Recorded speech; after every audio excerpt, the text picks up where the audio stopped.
पाक का हदिया निसर करते पड़े अल्लाहुम्मा सल्ली अला मोहम्मद रब्ब मोहम्मद व अला आलि सय्यिदना मौलाना मोहम्मद बारिक वसल्लिम। एक मरतबा अल्लाहुम्मा सल्ली अला मोहम्मद रब्ब मोहम्मद व अला आलि सय्यिदना मौलाना मोहम्मद सल्लल्लाहु अलैहि वसल्लम। आवाज़ आपकी मुझ तक पहुँचनी चाहिए। एक मरतबा आले नबी पर अल्लाहुम्मा सल्ली अला मोहम्मद रब्ब मोहम्मद व अला आलि सय्यिदना मौलाना मोहम्मद बारिक वसल्लिम। सलात व सलाम दरीका या सय्यदी या हबीबी या तबीबुल्लाह सल्लल्लाहु अलैहि वसल्लम। इस तरफ वाले हजरात इधर आ जाए बीच में। मैं देखा थी नहीं यार तो फिर मजा नहीं आ रहा। तुम्हारे मुझे ना देखा तो आधा नहीं पर मेरे तो मुझे देखना है। तुम्हारे चेहरे मुकद्दस आ बाजू लिया क्योंकि मैं मोमिन का चेहरा देखना भी सदका है। जोर से इस तरफ वाले हजरात थोड़े आ जाए तो बेहतर रहेगा। अगर तकलीफ हो तो भी बैठे रहे, जबरदस्ती नहीं है। तकलीफ हो तो बैठे रहे, वरना सामने थोड़ा आ जाए, थोड़े मुझे नजर भी आए कि मुझे पता चले किन किन लोगों के सामने मैं खिताब कर रहा हूँ। इसलिए मैं कहता हूँ चारों तरफ जो इर्द गिर्द दूर दराज इधर उधर पाकिस्तान अमेरिका लंदन बना हुआ है वो इंडिया में चला है। और आज लोग चाहते भी हैं कि अखंड भारत करना। हम मुसलमान अखंड भारत बना कर रहेंगे। और मैं कहता हूं महफिल में चले आओ कोई काम नहीं लूंगा। महफिल में चले आओ कोई काम नहीं लूंगा।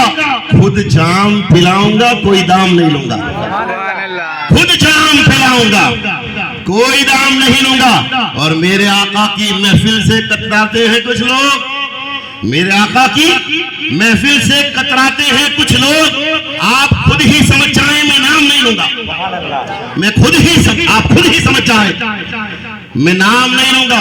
और अली अली बोल रहा है, अली अली बोल रहा है, कानों में रस घोल रहा है। भाई आपकी इज्जत जा रही है मेरे सामने, आपकी आवाज बराबर नहीं आ रही सुभान अल्लाह की। मुझे कि आपकी आबरू चली जाएगी, मेरी नजरों में आप गिर जाएंगे क्योंकि आपके अंदर सुभान अल्लाह बोलने का जज्बा ही नहीं है।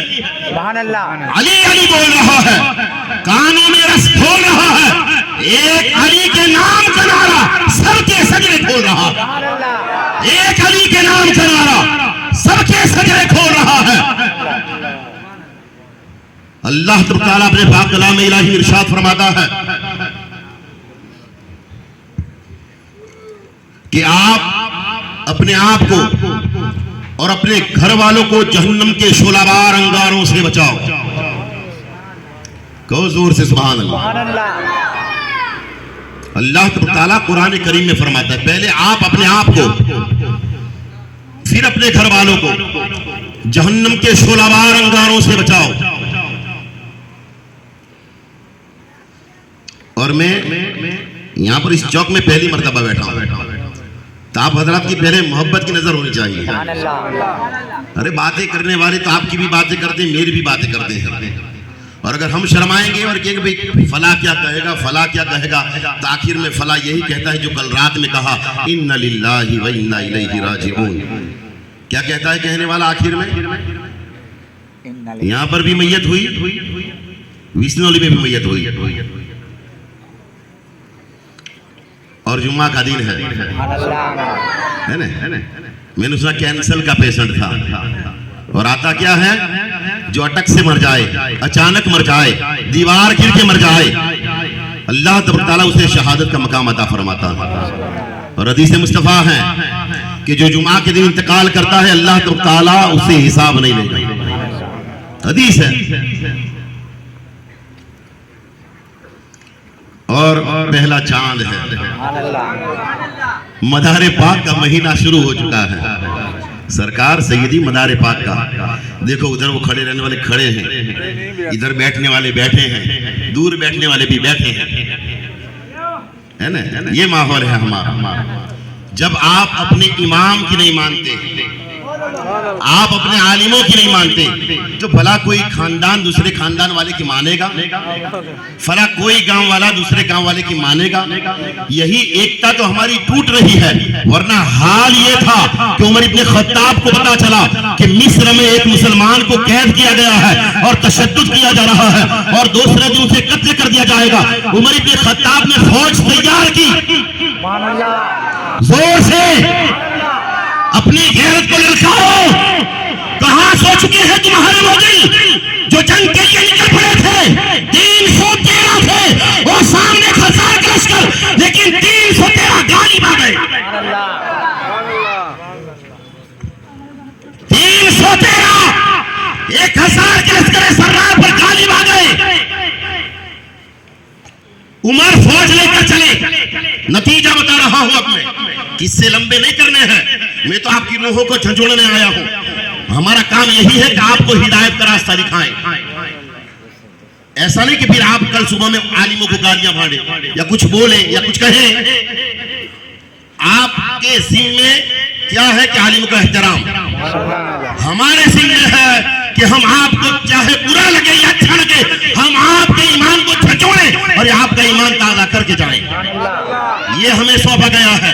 अल्लाह के नबी फरमाते हैं, अल उलमा उम्मती कम्बिया बनी इसराइल, मेरी उम्मत के उलमा बनी इसराइल के नबियों की तरह होंगे। हमें काम सौंपा गया है। कोई गांव का चौधरी, कोई सरपंच, कोई तलाटी, कोई पीएम नहीं आएगा आपको समझाने के लिए। ये तो आपका एहसान मानो कि रब्बुल अरबाब ने हमें जुमा अदा फरमाया। हर जुमा को इमाम साहब आपको ट्रेन करने के लिए कुछ न कुछ बताते हैं। अगर जुमा ना होती तो आपको ये जो आता है थोड़ा बहुत वो भी नहीं आता, कुछ भी नहीं आता, वरना आप ऐसे न घूमते। आपके चेहरों पर दाढ़ियां होती, आपके शरीर पर इस्लामी लिबास होता और आप नमाजी होते और आप हाथ उठा लेते तो आज गाजा पर तबाही नहीं आती, बल्कि सारे इस्लामी ममालिक मिलकर गाजा को बचाते हुए नजर आते। तुम्हारे हाथों की दुआएं रब्बुल अरबाब फौरन कबूल फरमा लेता। सुधर जाओ। ये आखिरी भी प्रोग्राम हो सकता है और बार बार भी प्रोग्राम हो सकते हैं, लेकिन आज जो आप सुनने वाले हैं वो ध्यान से सुने, वरना सोने वाले अपने घरों में सो रहे हैं और महफिल में आने वाले आ चुके हैं। और आप सुन रहे हैं, हमारे बाप दादा और गैड़ों से सुनते आ रहे हैं कि महबूब की महफिल को महबूब सजाते हैं। सुभान अल्लाह। वो धीरे बोल, तुम्हारे धीरे बोलने का ना। कभी कभार धीरी बात जोर से भी लगती है। महबूब की महफिल को महबूब सजाते हैं, आते हैं वही जिन्हें सरकार बुलाते हैं। ये कौन आया है? आप खुद आए नहीं, ये सरकार ने बुलाया है। बोलिए सुभान अल्लाह। जबरदस्ती बोलिए सुभान अल्लाह। आका ने बुलाए तभी तो आए हैं। लेकिन हदीस भी है कि जब बंदे मोमिनो इकट्ठा होते हैं, अल्लाह उसके रसूल और उनके नबियों का चर्चा और जिक्र होता है तो रब्बुल अरबाब जिब्राइल अमीन को भेज देता है। जिब्राइल पूछता है मौला क्यों जाऊं? रब्बुल अरबाब कहता है अपने नूरानी परों में रहमतें समेट कर ले जा और जो मजलिस में बैठे हैं उन पर अल्लाह की रहमतें बरसा दे। लेकिन जो दूर होते हैं उन पर नहीं बरसती। हमने जहां तक पढ़ा है वहीं तक हम बात करेंगे, है ना भाई। जहां तक हमने पढ़ा है वहीं तक बात होगी, बाहर की बातें हम नहीं करते। फिर कोई कहे ना भाई मौलवी साहब घर की झूठ करते हैं, नहीं। ये शरीयत मुस्तफ़ा है, क्योंकि महफिल में जो होगा उसी को। वरना अगर नमाजियों के दरमियान सब में अगर जगह खाली हो जाए तो क्या कहते भाई शैतान दखल देगा, नमाज नहीं होगी, मसले। तो ये महफिल में क्या, ये बिल्कुल खाली खज मैदान पड़ा है, उसका क्या? ये नेपाल दाद से चला गया, अब चीन धीरे धीरे हमारा कश्मीर भी लेकर जा रहा है। देखो अब क्या होगा। हिंदुस्तान को मजबूत होना पड़ेगा कि नहीं? मजबूत बनना पड़ेगा हमें। और क्यों ना बने, धीरे धीरे हमारी हालतें तबाह हो रही है, हर चीज पर पाबंदियां लग रही हैं। इसलिए क्योंकि हम उस चीज को समझा नहीं पाए। मदरसे क्यों है हम समझा नहीं पाए। 3 तलाक क्या है हम समझा नहीं पाए। मस्जिदों का वकार और मर्तबा क्या है हम समझा नहीं पाए। अगर हम समझा पाते और आप समझ पाते तो आज मस्जिदें वीरान न होती, बल्कि आज अजान सुनकर हर एक घर का फर्द मस्जिद में दाखिल हो जाता। अजान सुनकर हर एक औरत अपने घर में नमाज के लिए मुसल्ला बिछा देती। और ऐसा नहीं है कि उसमें सवाब और नेकियां नहीं है। क्या हुक्म है? जब बंदे मोमिन, आप सुन चुके होंगे कि जब बंदा मोमिन वुजू करता है तो जब वो हाथ धुलता है तो अल्लाह ताला उसके हाथ के गुनाहों को माफ कर देता है। जब चेहरा धुलता है चेहरे के गुनाह माफ कर देता है। पैर धुलता है पैर के गुनाह माफ कर देता है। कुल्ली करता है रब्बुल अरबाब मुंह के और जबान के गुनाहों को मिटा देता है। कितनी गालियां हमारी जबान से निकलती हैं, कितनी मर्तबा हमारे पैर लोगों के कान भरने के लिए जाते हैं, लड़ने के लिए जाते हैं, बुराई करने के लिए जाते हैं। कितनी मर्तबा हमारे हाथ के इशारे लोगों को जलील कर रहे हैं, बदनाम कर रहे हैं। कितनी मर्तबा हमारी आंखें बदनिगाहियां करती हैं, आंखों का ज़िना किया जा रहा है। ये गुनाह कैसे माफ हो जाते हैं?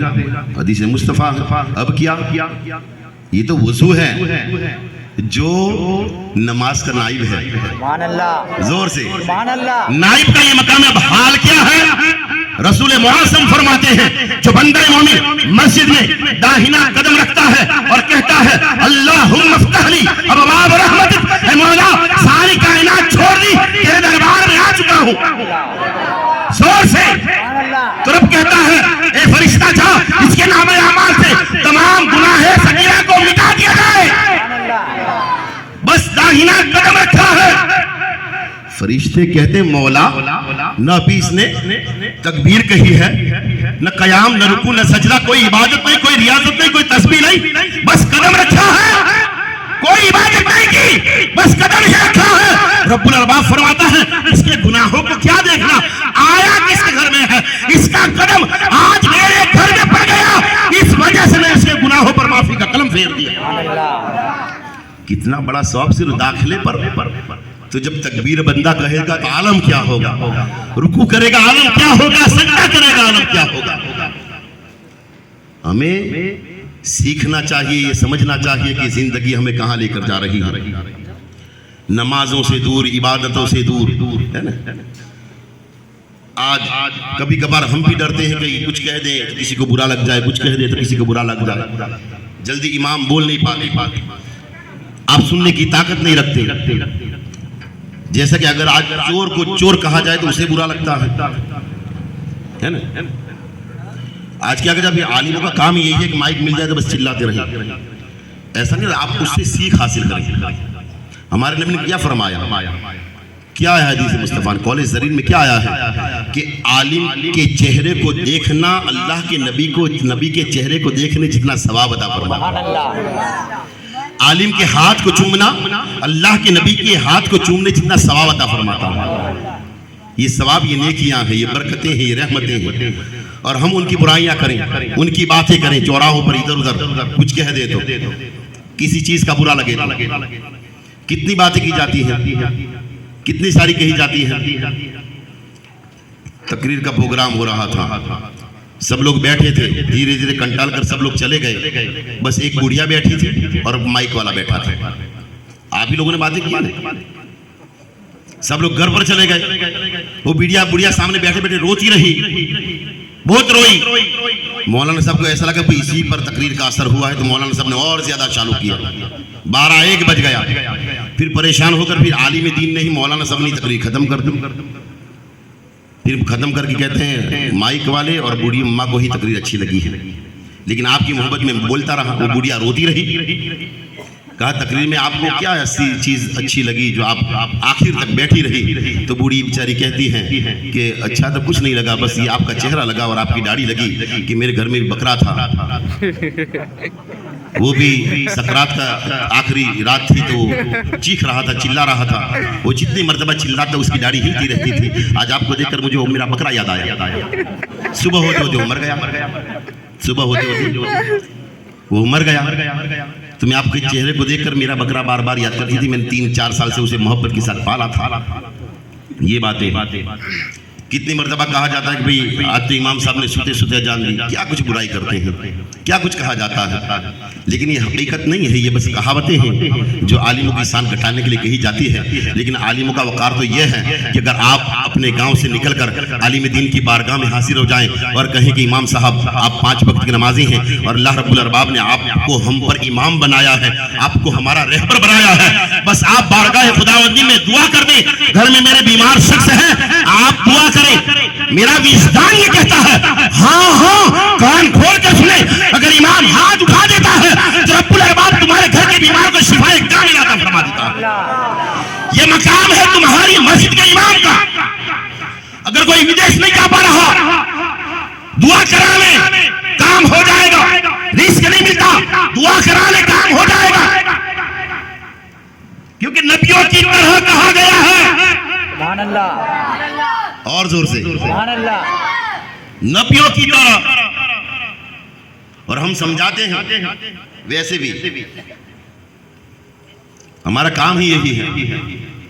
देखो फरमाइश भी मिली है कि एक घोड़ा और एक गधा साथ ही में घास चर रहे थे, साथ ही में घास चर रहे थे चरागाह में। घास चरते चरते बहस हुई, बहस पर से सामने कौवा बैठा था। तो गधे ने कहा देखो कितना सफेद सफेद कौवा है। तो घोड़ा कहता है कि ये कौवा बड़ा सफेद होता होगा, ये तो काला कौवा है। बहस ज्यादा लंबी हो गई, बात बढ़ गई। अब लड़ाई हुई तो सारे जंगली जानवर इकट्ठा हो गए, इन दोनों की लड़ाई देखने लगे, जैसा कि हम लोगों की लड़ाई देख लेते हैं। लेकिन क्या हुक्म था कि हम मिल समझकर उन दोनों को छुटा कर दें। सुभान अल्लाह।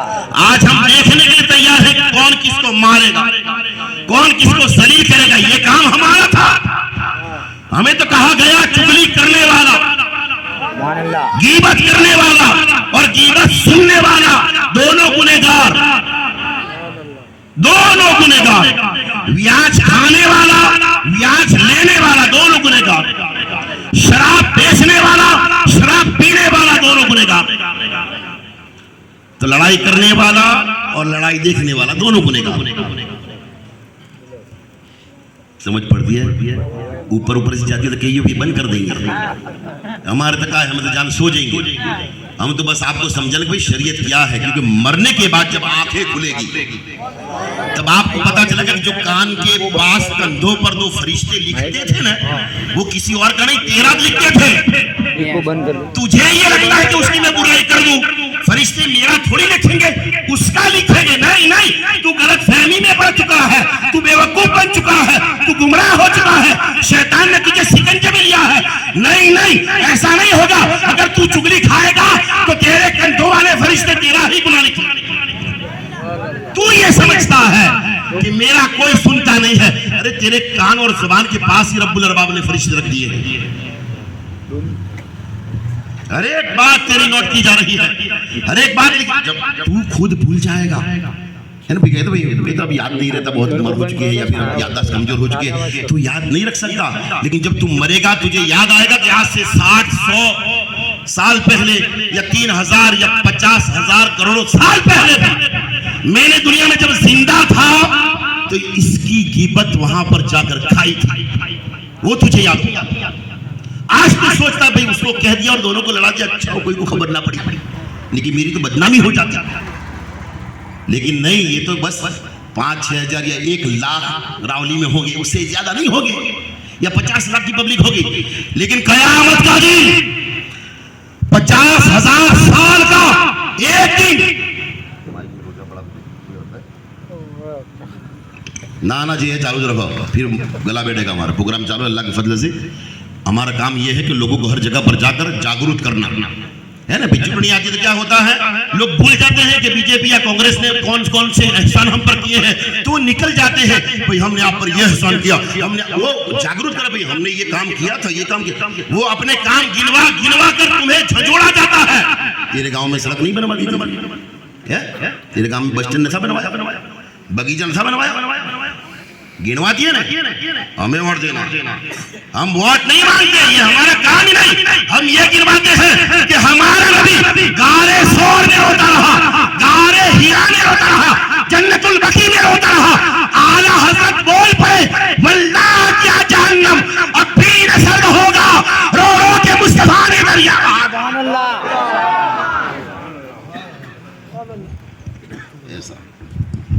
हम ये गिनवाएंगे, हम दीन का पैगाम लेकर आए हैं, दुनिया का नाम।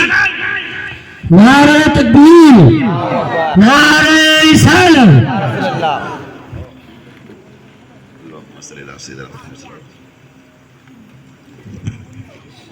एहसान जताता है कि नहीं? कोई भी एहसान जताता है, कुटुंब वाला भाई हो, मामू हो, चाचा हो, खालड़ हो, बना ऊपर मुझे कुछ पता नहीं है। यहाँ का रिवाज मिंबर रसूल पर झूठ नहीं बोलूंगा, किसी ने कान नहीं भरे, हर जगह का यही माहौल है। क्योंकि मैं दूर का नहीं, हरियाणा का रहने वाला हूं। हमारी भांजी यहाँ पर है, हमारे भाईजान यहाँ पर रहते हैं, हमारी बहन यहाँ पर रहती है। यहाँ कम आना जाना रहता है, प्रोग्राम बाहर हुआ करते हैं। लेकिन हमारे एरिया का माहौल यह है कि अगर मामू भी कुछ एहसान कर दे, चचा भी कुछ एहसान कर दे, तो हम कहते तू भूल गया, तेरे घर मैंने ये किया था, शादी में ये किया। हम एहसान कर देते हैं, लेकिन हमारे नबी ने कुछ नहीं कहा, एहसान नहीं जतलाए। दुनियादार है जो पेपरों में दे देंगे, गांव गांव जाकर भाषणों में कह देंगे, हमारे नबी ने नहीं कहा। लेकिन कुरान में रब्बुल अरबाब कहलवाता है, कुल्ला असलुकुम अलैहि अजरन इल्लल मुअद्दत फिल कुर्बा। हे महबूब, आप कह दीजिए कि मेरे सदके में तुम्हें जो कुछ भी मिला है उजरत तलब नहीं करता, बस अपने अहले बैत से मोहब्बत, सैयदों से मोहब्बत, अहले बैत से मोहब्बत करो। एहसान जताने वाले एहसान जता जाते हैं, लेकिन अल्लाह के नबी ने नहीं एहसान जताया। इतने अच्छे अच्छे मौके पर रोए। देखो मर्द हैं, औरत मर्द का फर्क अलग अलग है। औरत कुछ भी बात सुनेगी फौरन आंखों से अश्क जारी हो, इसलिए कि अल्लाह रब्बुल अरबाब ने उसे नाजुक बनाया है। सुभान अल्लाह कहता रहो कि फिर मैं भी बंद कर दूंगा। सुभान अल्लाह। मर्द को सख्त बनाया है, बड़े से बड़े हादसे की खबर खा जाए फौरन आंखों से अश्क जारी नहीं होंगे। कितनी मर्तबा अपने ज़मीर को झिझोड़ेगा तब जाकर उसकी आंखों से अश्क जारी होंगे, है कि नहीं? हाँ कहिए, सच्ची बात है। औरत छोटी सी बात होगी तब भी फौरन उसका दिल पिघल जाएगा, नाजुक है। हम मर्द हैं, सख्त कलेजा रखते हैं, चाहे कितनी भी परेशानी हो। और औरत भी जानती है कि ये हमारा मर्द, हमारा घर वाला कितनी मेहनत से मशक्कत करता है। सारी जिम्मेदारियां उस पर, सारी कायनात की कीलें, जिस तरीके से झोपड़ा बनाया जाता है, घर बनाया जाता है, पतरे लगाए जाते हैं, वलियां बीम खड़ा किया जाता है, वो लकड़े का बोब है, बीम है, सारी के सारी खीलियां पत्थरों की उस बीम में ठोक दी जाती है। लेकिन बीम कस का मस नहीं होता, वैसे ही वो घर को संभाल रखता है, वैसे ही घर का मर्द होता है। चाहे जितनी भी परेशानी हो, मुसीबत हो, कस का मस नहीं रहता, मजबूत खड़ा रहता है। रब्बुल अरबाब ने ये वक़ार अता फरमाया है। तो औरत ये ना कहे कि हम पर हाकिम और बादशाह हमारे शौहर को बनाया है, मकाम ऊंचा रखा है। तो औरत ये भी सोचे कि रब्बुल अरबाब ने तेरी औलाद को तेरी गुलाम भी बनाया है। एक मर्द की अगर तू कनीज बन गई, गुलाम बन गई, लेकिन तेरे हाथ के नीचे जो तेरे बच्चे हैं वो तेरे गुलाम हैं, तेरे खादिम हैं। ना इंसाफी किसी के साथ नहीं की गई, हर एक के साथ इंसाफ किया गया। ये तलाक का मसला मुद्दत है, एक के बाद एक दूसरी तलाक दी जाए। तीनों तीन तलाक देना अल्लाह के नबी ने भी नापसंद फरमाया है, और हराम फरमाया एक साथ तीन तलाक देना।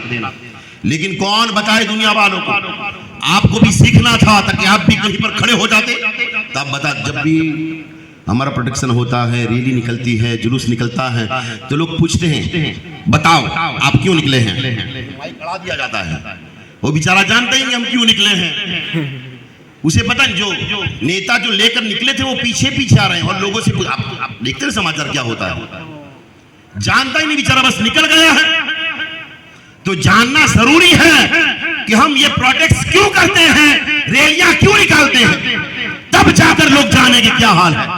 ये तलाक का मसला हम बता देते, लोग जान लेते, हर एक चीज का मसला हम बताते, लेकिन हम उसे जान ही नहीं पाए। यहाँ पर घोड़ा और गधा दोनों साथ में चल रहे थे, और कौवे काला है धोले में लड़ाई हो गई, जानवर सारे इकट्ठा हो गए। कहा क्या हुआ क्या हुआ? कहा ये दोनों बहस है। कहा क्या बहस है? तो कहा कि ये गधा कहता है कि कौवा सफेद होता है, धोला होता है, और घोड़ा कहता है कि कौवा काला होता है। अब मानने के लिए तैयार नहीं था गधा, लेकिन घोड़ा अपनी जिद पर अड़ा रहा कि नहीं, मैं इसे मनवा कर ही रहूंगा, जो हक है सच है। ध्यान से सुनना, वो घोड़ा सोचता रहा कि ये गधा ना माने, इसे सच मानना ही पड़ेगा। लड़ाई ज्यादा लंबी हो गई तो कहा कि चलो राजा के पास। राजा कौन था? शेर। शेर के पास एक मिसाल है, मुहावरा है, जैसे कि आप हमारे बारे में देते हैं, हम आपके बारे में देते हैं। सुभान अल्लाह। गधे को घोड़ा लेकर चला गया बादशाह के पास, शेर के पास। कहा क्या लड़ाई है? पूरे जंगल का माहौल बिगाड़ दिया है, दंगा फसाद लड़ाइयां तमाम लोगों की जाएगी, दूसरा कुछ धंधा नहीं, बस खाना पीना लड़ना, दूसरा कुछ ज्यादा नहीं। क्या बात है? कहा कि हम चल रहे थे और कौवा सामने से गुजरा, तो ये गधा बोला चढ़ते चढ़ते कि देखो कितना सफेद सफेद कौवा है। तो मैंने उसे कहा भाई कौवा काला है सफेद थोड़ी होता है, लेकिन ये मानता नहीं, आप फैसला करें। तो गधा फिर सर हिला कर कहता है हाँ बादशाह सलामत, आप फैसला करें। तो शेर कहता है कि हाँ कौवा तो सफेद ही होता है, जा तू जीत गया, जा चला जा। सुभान अल्लाह। गधा जीत गया। अब जाते जाते गधा वापस मुड़कर, जो गधेड़ा डबल होकार होकार करे। गधेड़ों का काम ऐसा है कि जो लड़ाई अब खत्म हो चुकी, फैसला हो चुका, लेकिन फिर भी उसे क्या ज्यादा माहौल हिलाना है, क्या करना है, माहौल ज्यादा खराब करना है।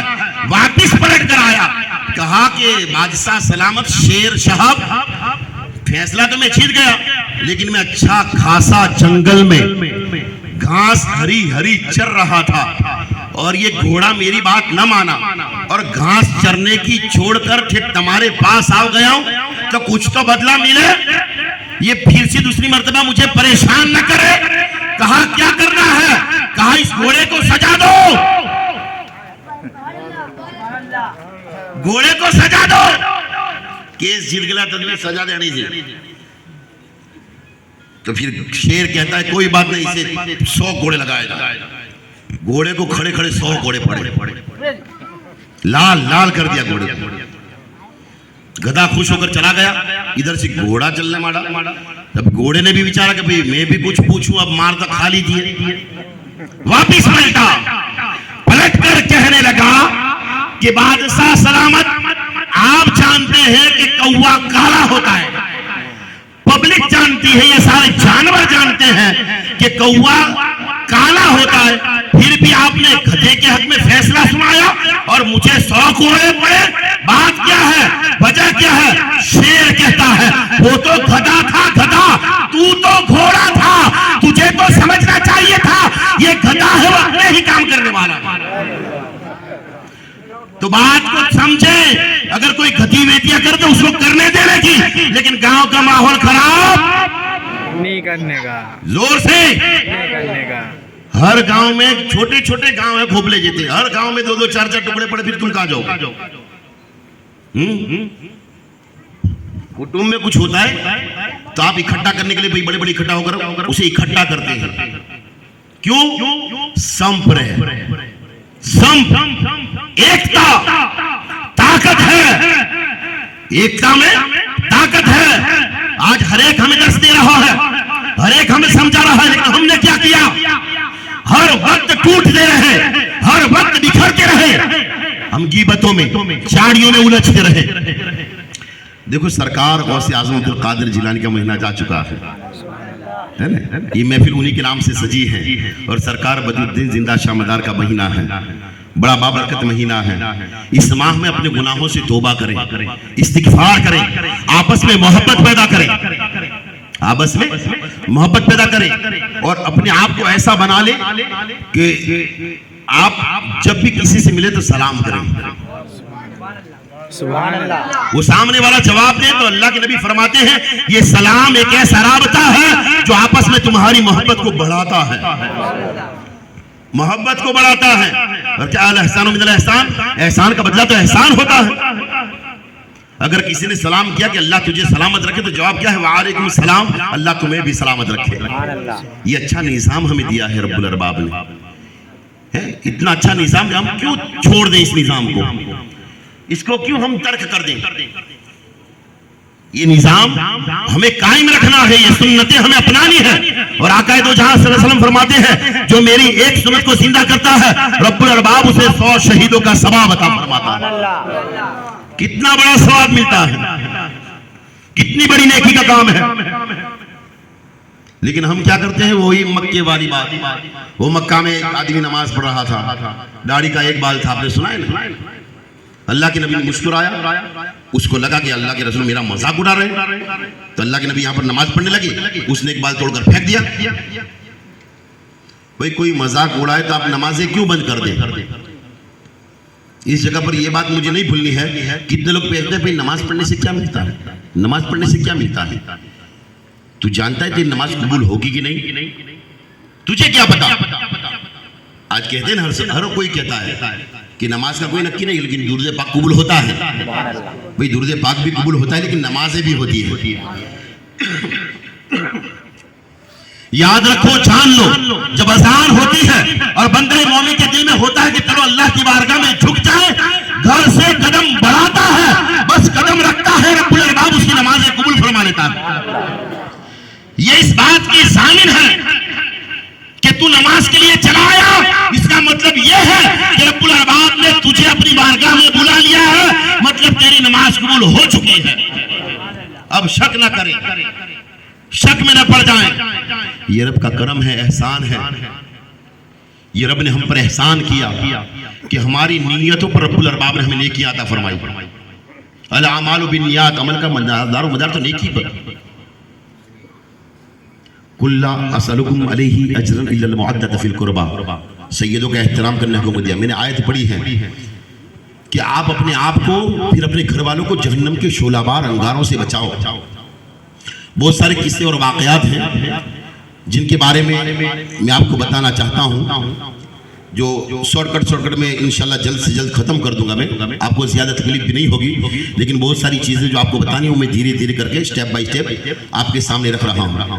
ये नमाज है, फर्जों की पाबंदी है, वो फर्जों की पाबंदी जरूरी है। देखो, एक लिहाती आया, एक बद्दू आया, अल्लाह के प्यारे नबी सल्लल्लाहु अलैहि वसल्लम की बारगाह में हाजिर हुआ और कहा, या रसूलल्लाह, या हबीबल्लाह, आप मुझको ऐसा अमल बताएं जिससे मैं अपने गामड़े में चला जाऊं और बस जो आप कहें वही करूं और मैं मर जाऊं, ताकि मुझे अल्लाह तबारक व तआला जन्नत में आला से आला मकाम अता फरमाए। जोर से बोलो सुभान अल्लाह। हदीस मुस्तफ़ा आप ठंडक से सुने या जोर से सुने, लेकिन सुभान अल्लाह मैं जोर से सुनना चाहूंगा। सुभान अल्लाह। पीछे वाले भी बोले। तो आया, कहा तो अल्लाह के नबी सल्लल्लाहु अलैहि वसल्लम फरमाया कि ये फर्ज है, इस फर्ज की अदाई कर और सच बोल, और सच बोल, किसी की गिबत ना कर, बस यही फर्ज अदा कर और अपने काम से काम रख, जन्नत में पहुंच जाएगा। वो शख्स वहां से निकल पड़ा, लेकिन देखा कि उस वक्त का माहौल ये था। आज हमारा माहौल वो नहीं है, हमारा माहौल खराब है, बेकार माहौल है हमारा, बिल्कुल थर्ड क्लास माहौल। क्या था, जब वो एराबी, वो बद्दू अपने अल्लाह के नबी सल्लल्लाहु अलैहि वसल्लम से मुलाकात करके जब बाहर निकलता है, देखता है यहाँ पर 8-10 मानस बैठे हैं। वहाँ पर अल्लाह के नबी सल्लल्लाहु अलैहि वसल्म की हदीस मुस्तफ़ा का चर्चा किया जा रहा है। थोड़ा आगे गया, वहाँ पर देखा एक महल्ले में महफिल जमी है, 10-15 आदमी, मौलवी नहीं, मुल्ले नहीं, आलिम नहीं, आम आदमी, सहाबा इकराम 10-15 बैठे हैं। फिर थोड़ा आगे गया, वहां पर सुनता जा रहा अल्लाह के नबी की हदीस मुस्तफ़ा क्या है। सुभान अल्लाह। सुनता जा रहा है। गांव से बाहर निकल गया, मक्का मदीना से, वहां पर भी देखा चंद साहबा इस गांव में है, चंद साहबा इस गांव में है। सुनता घर पहुंच गया। अपने गांव में पहुंचा कि फौरन बीमार हो गया, खाटले पर सो गया, चारपी पर सोया रहा। और गांव में क्या हो गया, वहां पर कोई दूसरा मुसलमान नहीं था, ये मुसलमान नौ मुस्लिम बनकर गया था। लोग बातें करने लगे कि ये तो आते के साथ बीमार हो गया, ये ईमान लेकर आया, मुसलमान बनकर आया, हमारे 360 खुदाओं को तर्क करके आया है, इतना बड़ा गुनहगार होकर आया, एक खुदा की इबादत का दावा करता है, मुसलमान बनकर आया। देखो आया है, तब से देखो हमारे खुदाओं की लानत पड़ी है, बीमार है। अब हाल ये हुआ कि घर में जो भैंस थी वो मर गई, जो बल्दिए बांधे थे मर गए, जानवर खत्म हो गए, खेती खत्म हो गई, घर में पैसा मालूम मता अनाज खत्म हो गया, बिल्कुल गरीबी हो गई घर में, जो अमीरी थी वो। अब लोग और ज्यादा ताने मारने लगे और ज्यादा चीखने चिल्लाने लगे कि देखो हमारे खुदाओं को छोड़ दिया, देखो हमारे खुदाओं ने तेरा हाल क्या किया है, तुम्हारे घर में गरीबी आ गई, मुफलिसी आ गई है, तंगी आ चुकी है, भूखमरी आ चुकी है। उसकी बीवी दूसरे घरों में काम करने जाने लगी, वहां घर से ताने देने लगे और उसे काम पर से भी निकाल दिया, कोई भाषण भी नहीं दिलवाता था, निकाल दिया।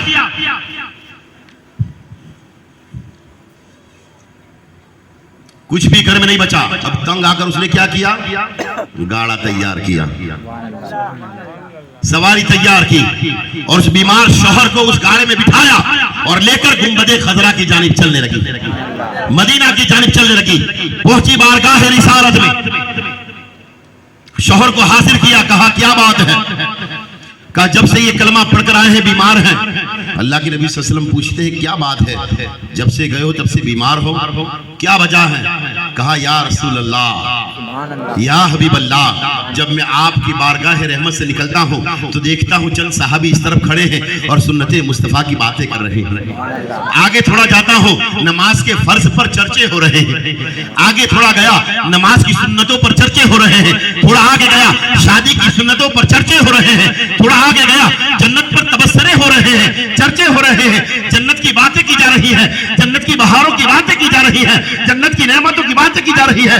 एक गांव ऐसा भी आया जहां पर जहन्नम का चर्चा किया जा रहा है, जन्नत का जहन्नम का तज़किरा किया जा रहा है कि जहन्नम वो है जिसका सबसे छोटा अज़ाब ये होगा कि उस शख्स को आग की जूतियां पहनाई जाएगी, आग के बूट पहनाए जाएंगे, जिसकी तपिश का आलम यह होगा कि उसके बूट पैर में होंगे लेकिन शरीर इतना तपेगा कि उसका दिमाग खोल रहा होगा और नाक आंख मुंह से पीप बाहर आ रहा होगा। 50,000 साल का दिन, जहन्नम के 16 बार अंगारे, ये दुनिया की आग है। एक सेकंड हाथ में अंगारा आ जाए तो आदमी फौरन अंगारा फेंक देगा, डर जाएगा, नहीं पकड़ पाएगा। किसी को आग में खड़ा कर दिया जाए फौरन भाग जाएगा। लेकिन अगर किसी को आग में बांध दिया जाए, है ना, कितने मुसलमानों को ऐसे बांध कर जलाया गया, जल जल कर खत्म हो गए। लेकिन वो तो जहन्नम की आग है, 70,000 पानियों से धुली हुई काली आग। ये तो दुनिया की आग है जो लाल है, पीली है। वो जहन्नम की आग जो न बुझने वाली आग। जहन्नम के बयान को सुना, मेरा दिल पिसक गया, मैं खौफे खुदा से लरस गया। उसी वक्त मैंने हाथ उठाए, ए मौला, दुनिया की सारी मुसीबतें, सारी बीमारियां मुझ पर डाल दे, लेकिन जहन्नम की आग से बचा ले। रब्बुल अरबाब ने, नौ मुस्लिम था, पहली दुआ फौरन कबूल फरमा दी। और मैं घर गया, बीमार पड़ गया। मैं बस यही इंतजार कर रहा हूं, मैं मर जाऊं और जन्नत में दाखिल हो जाऊं। अब अल्लाह के नबी से बेहतर रहबर हमारा कोई है? सबसे अच्छी राह दिखाने वाले हमारे नबी हैं। हमारे नबी फरमाते हैं, ए मेरे उम्मती, रब्बुल अरबाब को तू कहार और जब्बार जानता है, लेकिन क्या तू नहीं जानता मेरा रब रहमान और रहीम भी है, करीम भी है। तू ये दुआ करता, रब्बना आतीना फिद दुनिया हसनतन व फिल आखिरति हसनतन व क़िना अज़ाबन्नार। ए मौला, मेरी दुनिया भी कामयाब कर दे, आखिरत भी कामयाब कर दे। दुआ हमें यह मांगनी चाहिए कि दुनिया में भी हम कामयाब हो जाएं, आखिरत में भी कामयाब हो जाएं। अच्छे बनने का मतलब यह नहीं कि दुनिया ही में अच्छे हो जाएं और आखिरत में खराब हो जाएं, या आखिरत में दुनिया में खराब हो जाए, आखिरत में अच्छे हो जाए। हर एक अच्छा ही होता है। खराब कौन होता है? जो शैतान उसके कान भर देता है। हमें शैतान की नरगे में नहीं आना। शैतान हमें बहकाना चाहता है, हमें गुमराह करना चाहता है, हमें अपने एक दूसरे मुसलमान भाई की तरफ नफरत दिलाना चाहता है। वरना आज जो कोई गुनाह कर देता है वो पछताता है। आज कोई भी, किसी ने भी कोई भी गुनाह किया होगा वो पछताता है, उसे अफसोस होता है। अगर अफसोस ना हो, और कुरान करीम में आया तूबू इलल्लाह तौबतन नसूहा, अपने रब की बारगाह में सच्चे दिल से तौबा करो, रब्बुल अरबाब तुम्हारी तौबा कबूल करने वाला है। रब तो तौबा कबूल करने वाला है, लेकिन तौबा क्या है? सच्ची तौबा। कैसी? कि जैसे मैं शराब पीता था तो आज अभी इसी वक्त तौबा कर ली, अब जिंदगी भर हाथ न लगाऊं, तो रब्बुल अरबाब उस तौबा को कबूलियत का दर्जा अता फरमाता है। वो तौबा कबूल है। लेकिन हम कहें भाई आज से मैं झूठ नहीं बोलूंगा और कल ही झूठ बोल दे, या 5 साल के बाद झूठ बोले, तो झूठ के गुनाह उस पर चढ़ जाते हैं वापिस। लेकिन अगर तौबा कर ले तो रब्बुल अरबाब पीछे जो गुनाह किए उसे भी बख्श देता है। और हदीस मुस्तफा में आए, जिस जगह पर उसने ये गुनाह किया था, रब्बुल अरबाब उस जगह के दरो दीवार से भी वो यादें खींच लेता है। ये रब का करम एहसान है। वरना रब चाहे तो हमें सजा दे सकता है, लेकिन नहीं, ये रब्बुल अरबाब ने हमें तौबा अता फरमाई है, ये तौफीक दी है। तो गुनाह करे तो तौबा करना, इस्तिगफार करें, इसलिए कि ये तौबा हमें रब्बुल अरबाब के फजल से मिली। अगर ये तौबा न होती तो हम क्या करते? गुनाह हमारे बढ़ते जाते। बहुत सारे गुनाह करके आज हम बैठे हैं। हम में से कितने होंगे जिन्होंने अपने भाई का हक मारा होगा, अपनी बहनों का हक मारा होगा, अपने मोहल्ले वाले का हक मारा होगा, है ना? हक क्या है? कि रास्ते में से अल्लाह के नबी ने फरमाया अगर कांटा है या कंकर है तो उसे हटाना भी सदका है। अगर हमारी बाइकें किसी मोहल्ले के रास्ते को रोके तो ये मुसलमान को तकलीफ देना है कि नहीं? रास्ते में गाड़ी खड़ी कर देना या रास्ते में अपने आप को खड़ा कर लेना या अपनी गाड़ी रख देना या कोई ऐसी चीज रख देना या अपने जो औरतें हैं जो अपने घर का पोता मारा हुआ पानी भी अगर सामने वाले के आंगने में डालते हैं वो भी गुनहगार है। गुनाहों से बचे, ये जिंदगियां चंद रोज की है। देखो ये मलिकुल मौत कल इस गांव में भी आई थी, है ना? आई थी कि नहीं? वो मलिकुल मौत इजराइल फरिश्ता वो हमारे गांव में भी आया था, रूहें कब्ज करके ले गया। रूहें अब वो क्या है? रूह चली गई, जिस्म मुर्दा पड़ा है, अब हम उसे नहला रहे हैं, हम उसे धुला रहे हैं, हम उसे पाक साफ कर रहे हैं और कंधों पर उठाकर लेकर चले हैं कब्रिस्तान की तरफ। हमने उसे दफन कर दिया है, मिट्टी डाल दी है। जब मिट्टी डाल दी, मिनहा खलकनाकुम व फीहा नुईदुकुम व मिनहा नुखरिजुकुम तारतन उखरा कह दिया, डाल दी, वापिस चले आए। अब क्या होता है? अल्लाह के नबी फरमाते हैं जब तुम चलते हो वापिस पलटते हो तो मुर्दा तुम्हारे जूतों की आवाज भी सुनता है, जूतों की आवाज भी सुनता है। वो मुर्दा फौरन कब्र में जिंदा कर दिया जाता है, इसलिए ना उससे सवाल जवाब होते हैं। लेकिन जब वो कब्र में पहुंचाया जाता है वो उस वक्त क्या होता है? आज देखो गर्मी होती है, कभी कभार लाइट जाता है, अपने घर में होती है, कैसी घबराहट होती है, क्या बाहर निकल जाए बाहर। वो कब्र है भाई, कब्र। बड़े बड़े पत्थर रख के उसे दबाया जाता है, मिट्टी डालकर पैक कर दिया जाता है। अब तुम चीखो चिल्लाओ चिखाने पड़ो, कोई फायदा नहीं। कोई पुरुषा ने तेरा दोस्त जो तुझे चौक में लेकर बैठ रहा था, बाकड़ों पर बैठा था, खेती बाड़ी कर रहा था, जो तुझे लेकर किसी और शहर लेकर गया था या रोड पर चला गया था, वो नहीं आएगा भाई कैसा है कब्र में? अच्छा है, तू तो मर गया, देखो मैं अभी भी बाकड़े पर बैठा हूँ, नमाजें हो रही हो, लोग पढ़ते हैं, मैं यहाँ पर आराम से बैठा हूँ बाकड़े पर, कोई टेंशन नहीं, कोई फिक्र नहीं आएगा। 2-4 दिन या महीना या साल फिर भूल जाएगा वो, क्योंकि इंसान की फितरत में भूलना रखा है। अगर भूलना ना होता तो आज खुद लोग अपने आबा व अजदाद की यादें लेकर आज भी रो रहे होते। लेकिन आप ये गौर करें कि आपका दोस्त हो या आपके माँ बाप हो, क्या वो कभी आपकी कब्र पर आकर बैठेंगे या सो जाएंगे?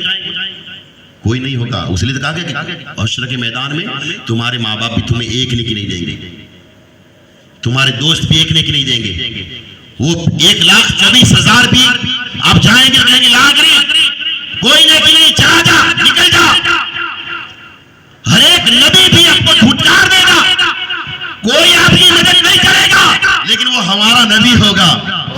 लिवाल हमद का झंडा मौला अली के हाथ में होगा और कहेंगे आ जाओ, मैं तुम्हारी शफाअत के लिए हूं। वही होंगे। लेकिन उन्होंने क्या किया? हर जगह पर अच्छे भले मौके पर, देखो मेराज के लिए गए तो बुराक की सवारी थी, लेकिन कदम रखने से पहले अश्क बहा दिए, रोने लगे। रब का दीदार करने के लिए चलो, और आदमी रोए, नबी रोए।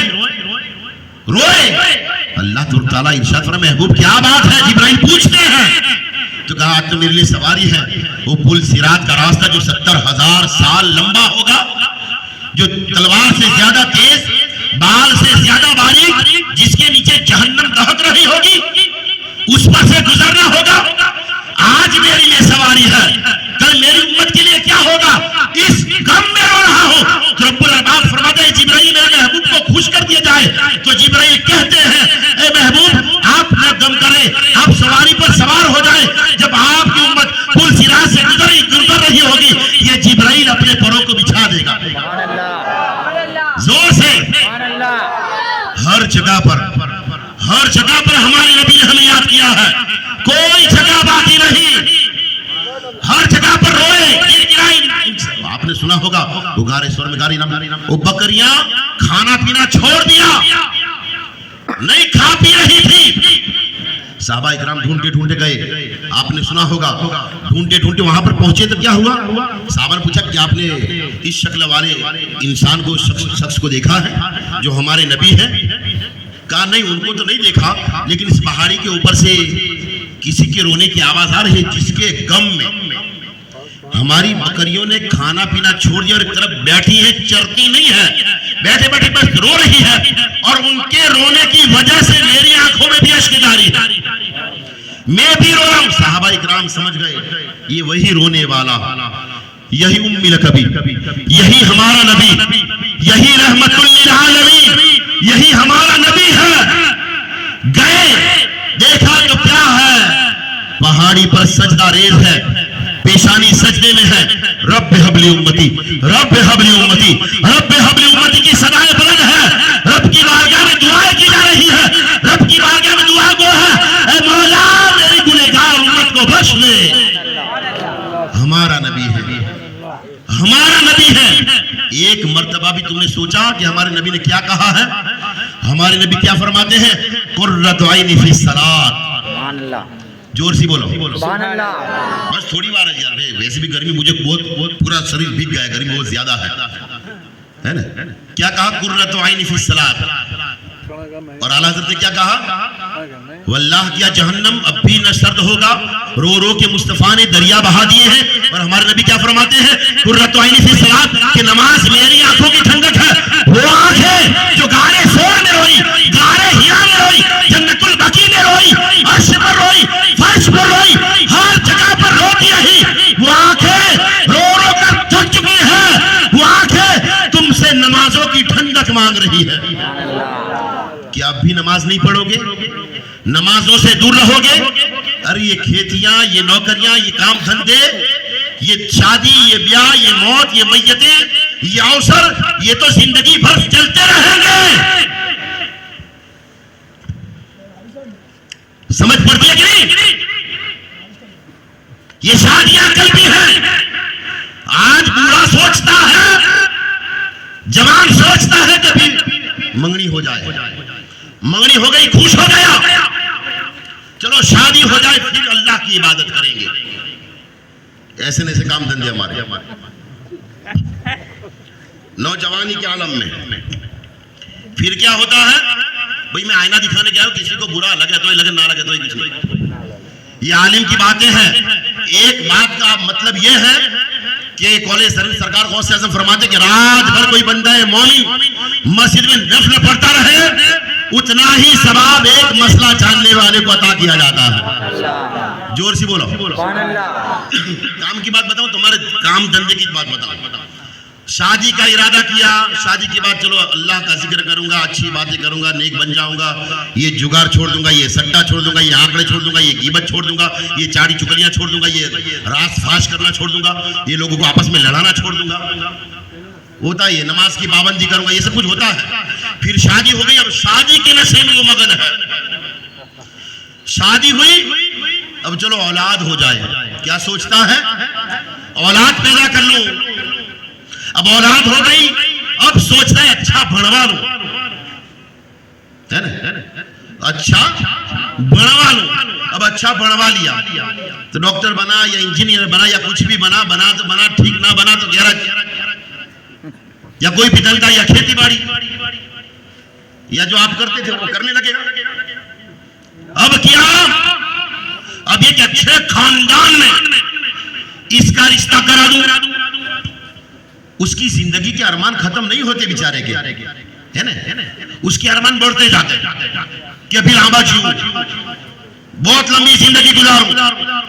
लेकिन ये सोचने में वो न नमाज पढ़ रहा है, न इबादत कर रहा है, न अच्छे काम कर रहा है, कुछ भी नहीं। अच्छा रिश्ता देखकर फिर क्या किया? वो मियां बीवी अपने बेटे की शादी कर दी या बेटे की शादी कर दी। अब सोचता है नाते या नवासे देखो, है ना? नाते नवासे देखो। अब नाते नवासे देखते देखते फिर सोचता है कि अब थोड़ा नाते नवासे की भी शादियां देख लो। मरने का तो विचार तक नहीं कि मर जाना एकदम, कि खत्म हो जाऊं, कि तात्कालिक मेरी मैयत पड़ जाए, उसे मौत का तो डर है नहीं। हालांकि क्या है, क्या भरोसा है इस जिंदगानी का, इंसान बुलबुला है एक पानी का। जी रहे आज कपड़े बदल बदल कर, एक दिन एक ही कपड़े में ले जाएंगे कंधे बदल बदल कर। आज जिंदा है, सुबह में पता नहीं सोते सोते टका के आदमी मर गया। कल शादी है घर में, आज आड़न गया, रास्ते में एक्सीडेंट हुआ, मर गया। बुरा मत लगा भाई, ये बातें हैं, हकीकत है। आनंद गया था कल, जिसकी शादी थी आज आनंद गया था, रास्ते में मर गया। कल शादी थी, 12वें में तो शादी थी, आज इंतकाल कर गया बेचारा, जवान छोकरा था। अफसोस होता है कि नहीं होता? मौत कभी कभार माँ के पेट में मर जाता है, पैदा होने के साथ मर जाता है। 3 साल की, 5 साल की, 10 साल की, 18 साल की उम्र में मरने वाले हैं, है कि नहीं? ऐसी मैयत है हमारे सामने। अपने हाथों से नीला दिला कर, धुला धुला कर हमने कफन में लपेटे कि नहीं लपेटे? तब भी अक्ल काम नहीं करती, समझ नहीं पड़ती। मौत का कुछ भरोसा नहीं है।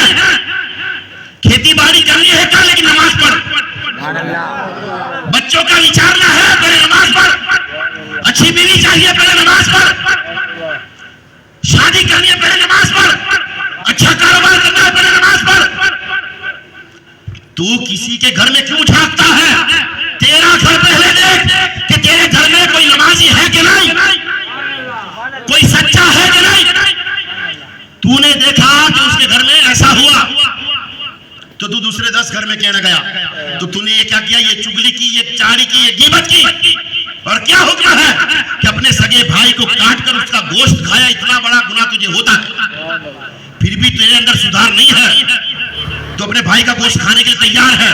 तो जो सुनता है वो नहीं समझता कि ये अपने भाई का गोश्त खा रहा है, आज उसकी बुराई कर रहा है, कल ये मेरी उसके सामने करेगा, है ना हकीकत? आज वो आकर किसी और की तेरे पास बुराई कर रहा है, वो कल तेरी जाकर उसके पास करेगा। वो आए तो फौरन कह दो ला हौला वला कुव्वत, दूर चला जा, तू शैतान है। ये धंधे कहां से सीख कर आए हैं ये मुसलमान? ये लोगों से सीखे हैं, ये शैतान ने उसे गुमराह किया है। वरना उसको क्या जरूरत है किसी और के घर में झांकने की? भाई तू अपने घर को देखता अगर कि भाई मेरे घर में क्या माहौल है। हम गालियां घर में बोलते हैं तो हमारे बच्चे भी गालियां सीख गए। हम झूठ बोलते हैं, हमारे बच्चे झूठ सीख गए। हम दादागिरी करते हैं, नागी करते हैं, हमारे बच्चे भी नागी कर रहे हैं। हमने अपने घर के अंदर माहौल नहीं बनाया। कुरान कहता है, कुरान कि आप अपने आप को और अपने घर वालों को जहन्नम के शोला बारंगारों से बचाओ। तू किसी और को बचाने के लिए जा रहा है? तेरे घर में तो अंगारे भरे पड़े, तेरे घर में तो ये माहौल है, घर का ठिकाना नहीं, लोगों को सिखावट देने के लिए जा रहा है। ये काम है तुम्हारे। और होशियार तो इतने, अब क्या बताऊं, होशियारी तो इतनी मारने की जैसे कि उसकी जबान ही शहद का मुंह, उसकी जबान से ही शहद निकलता है। और सामने वाला बेचारा बेवकूफ ये सोचा ये तो मेरा हमदर्द है, ये तो मेरी मदद करने आया है, देखा कैसी इसकी बात लेने आया मेरे पास है? इसकी बात बहुत अच्छा जगह है, बहुत अच्छा भाईजान है मेरा। उसकी देखो बात मुझे खबर पाड़ दी थी, उसने क्या कर लिया आपको खबर पाड़ कर? आपने क्या कर लिया? कोई जो कहे वो कहे, हमें उससे क्या गरज? हम ये देखें कि मेरा धंधा चलता है कि नहीं, मैं नमाजी हूं कि नहीं, मेरे घर में मेरी बीवी नमाज पढ़ती है कि नहीं, मेरे बच्चे पढ़ने चाहते हैं या नहीं। यही देखकर चले तो किसी गांव में झगड़ा नहीं होगा। हमने माहौल बिगाड़ दिया। अब नाते नवासे की भी शादी हुई तो सोचे कि अभी भी नाते पर पोता देखे, पर नवासा देखे, लेकिन मरने की आशा नहीं करता। क्यों? क्या हुआ है कि तुम्हें मौत का खौफ नहीं है? मौत का डर क्यों नहीं लगता? कितनी जगह पर मुसलमानों को मार दिया गया, कितनी जगह पर अचानक आदमी दुनिया से जा चुका है। हम कहते भी हैं कि कल तो अच्छा खासा, कल साजिद मिले, आज सबको का मर गया, है ना? अच्छा था, कोई बीमारी भी नहीं थी, अच्छा खासा फिरते ला, मर गया। कैसे मर गया? बस अचानक मर गया। यानी मौत तो आ जाती है, इंसान की काम धरे के धरे रह जाते हैं। उसने सोचा होगा कल शादी करूंगा, कल खेत में खाद डालना है, तमाकू करनी है, या ये काम करना है, वो काम करना है, वो सारे पड़े हैं। और आंख खुली तो क्या देखा कि चारों तरफ लोग तो रो रहे हैं और मेरी मैयत सामने पड़ी है, मैं यहां खड़ा हूं, लोग रो रहे हैं। आप चीखेंगे, चिल्लाएंगे, भाई मैं जिंदा हूं, कोई आपकी तरफ तवज्जो नहीं करेगा, लोग आपकी मैयत को देखेंगे।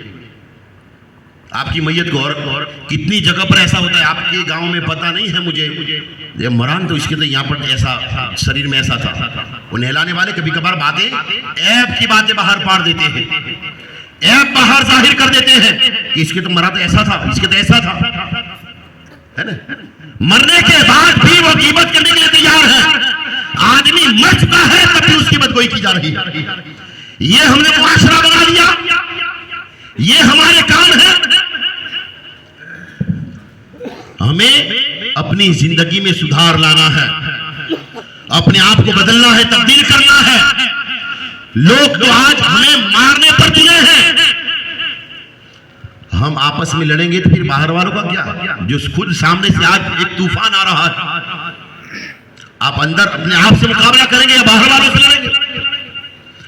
ये हिंदुस्तान है, हिंदुस्तान ये हमारा इंडिया है। हमें इसका माहौल सही तरीके से बनाना है। जिस तरीके से आज तक माहौल हमारी हुकूमत में था, हमारी 1000 साल की हुकूमत में हर एक इंसान सुकून से रहता था। जब हमारे हाथ में हुकूमत थी, हमारे हाथ में हमारी गुनाहों की वजह से हुकूमत चली गई, आज दुनिया हम पर राज कर रही है और हमें दबाया जा रहा है, हमें परेशान किया जा रहा है। देखो वो शख्स, ये हदीस मुस्तफा जैसे ही सुनी, अल्लाह के नबी ने फरमाया कि तू अजाब की क्यों उम्मीद रखता है, हमारा तो रहमान और रहीम है, करीम है। तू बस दुआ कर दे कि अल्लाह ताला तुझे दुनिया में भी कामयाब करे, आखिरत में भी कामयाब करे। ये हमें अल्लाह के नबी ने सिखाया है, अल्लाह के नबी ने हमें बताया है, अल्लाह के नबी ने हमें दर्श दिया है। वरना आप बेशुमार किस्से जानते होंगे। एक नौजवान था जो बादशाह के दरबार में, उसकी बीवी काम कर रही थी महल में, रानी महल में। उसकी बीवी बीमार पड़ गई। इंशाल्लाह फिर कभी बयान होगा, ये आखिरी बात बता दूं कि उसकी बीवी बीमार पड़ी, बीमार हो गई उसकी बीवी। तो उसने क्या किया, अपनी बीवी ने, उसकी बीवी ने कहा कि तुम उस महल में जाओ, 2-3 दिन में अच्छी हो जाओगी, उसके बाद फिर मैं खुद नौकरी पर चली जाऊंगी। वो नौजवान था, नई नई शादी हुई थी। वो रानी के महल में गया, काम किया, और रानी घर में तो पर्दे ज्यादा होते हैं, वो अपने काम से काम रखता, चला आता। 1-2 दिन, 3 दिन, 4 दिन, 1 हफ्ते के बाद क्या हुआ कि उसकी निगाह रानी पर पड़ गई, उस शहजादी पर पड़ गई। अब शहजादी पर उसकी निगाह पड़ गई तो उससे रहा ना गया। वो नौकरी खत्म करके शाम के वक्त वापस अपने घर आया। तब बीवी बीमार थी, अब आते ही उसका शौहर बीमार हो गया, उसका धनी बीमार हो गया। वो बीवी जैसे भी करके खड़ी हो गई, क्योंकि औरतों का काम यही है कि औरत बड़ी नाजुक मिजाज होती है, देखती है कि उसका शौहर बीमार है, तकलीफ में है, वो अपनी बीमारी भूल जाती है।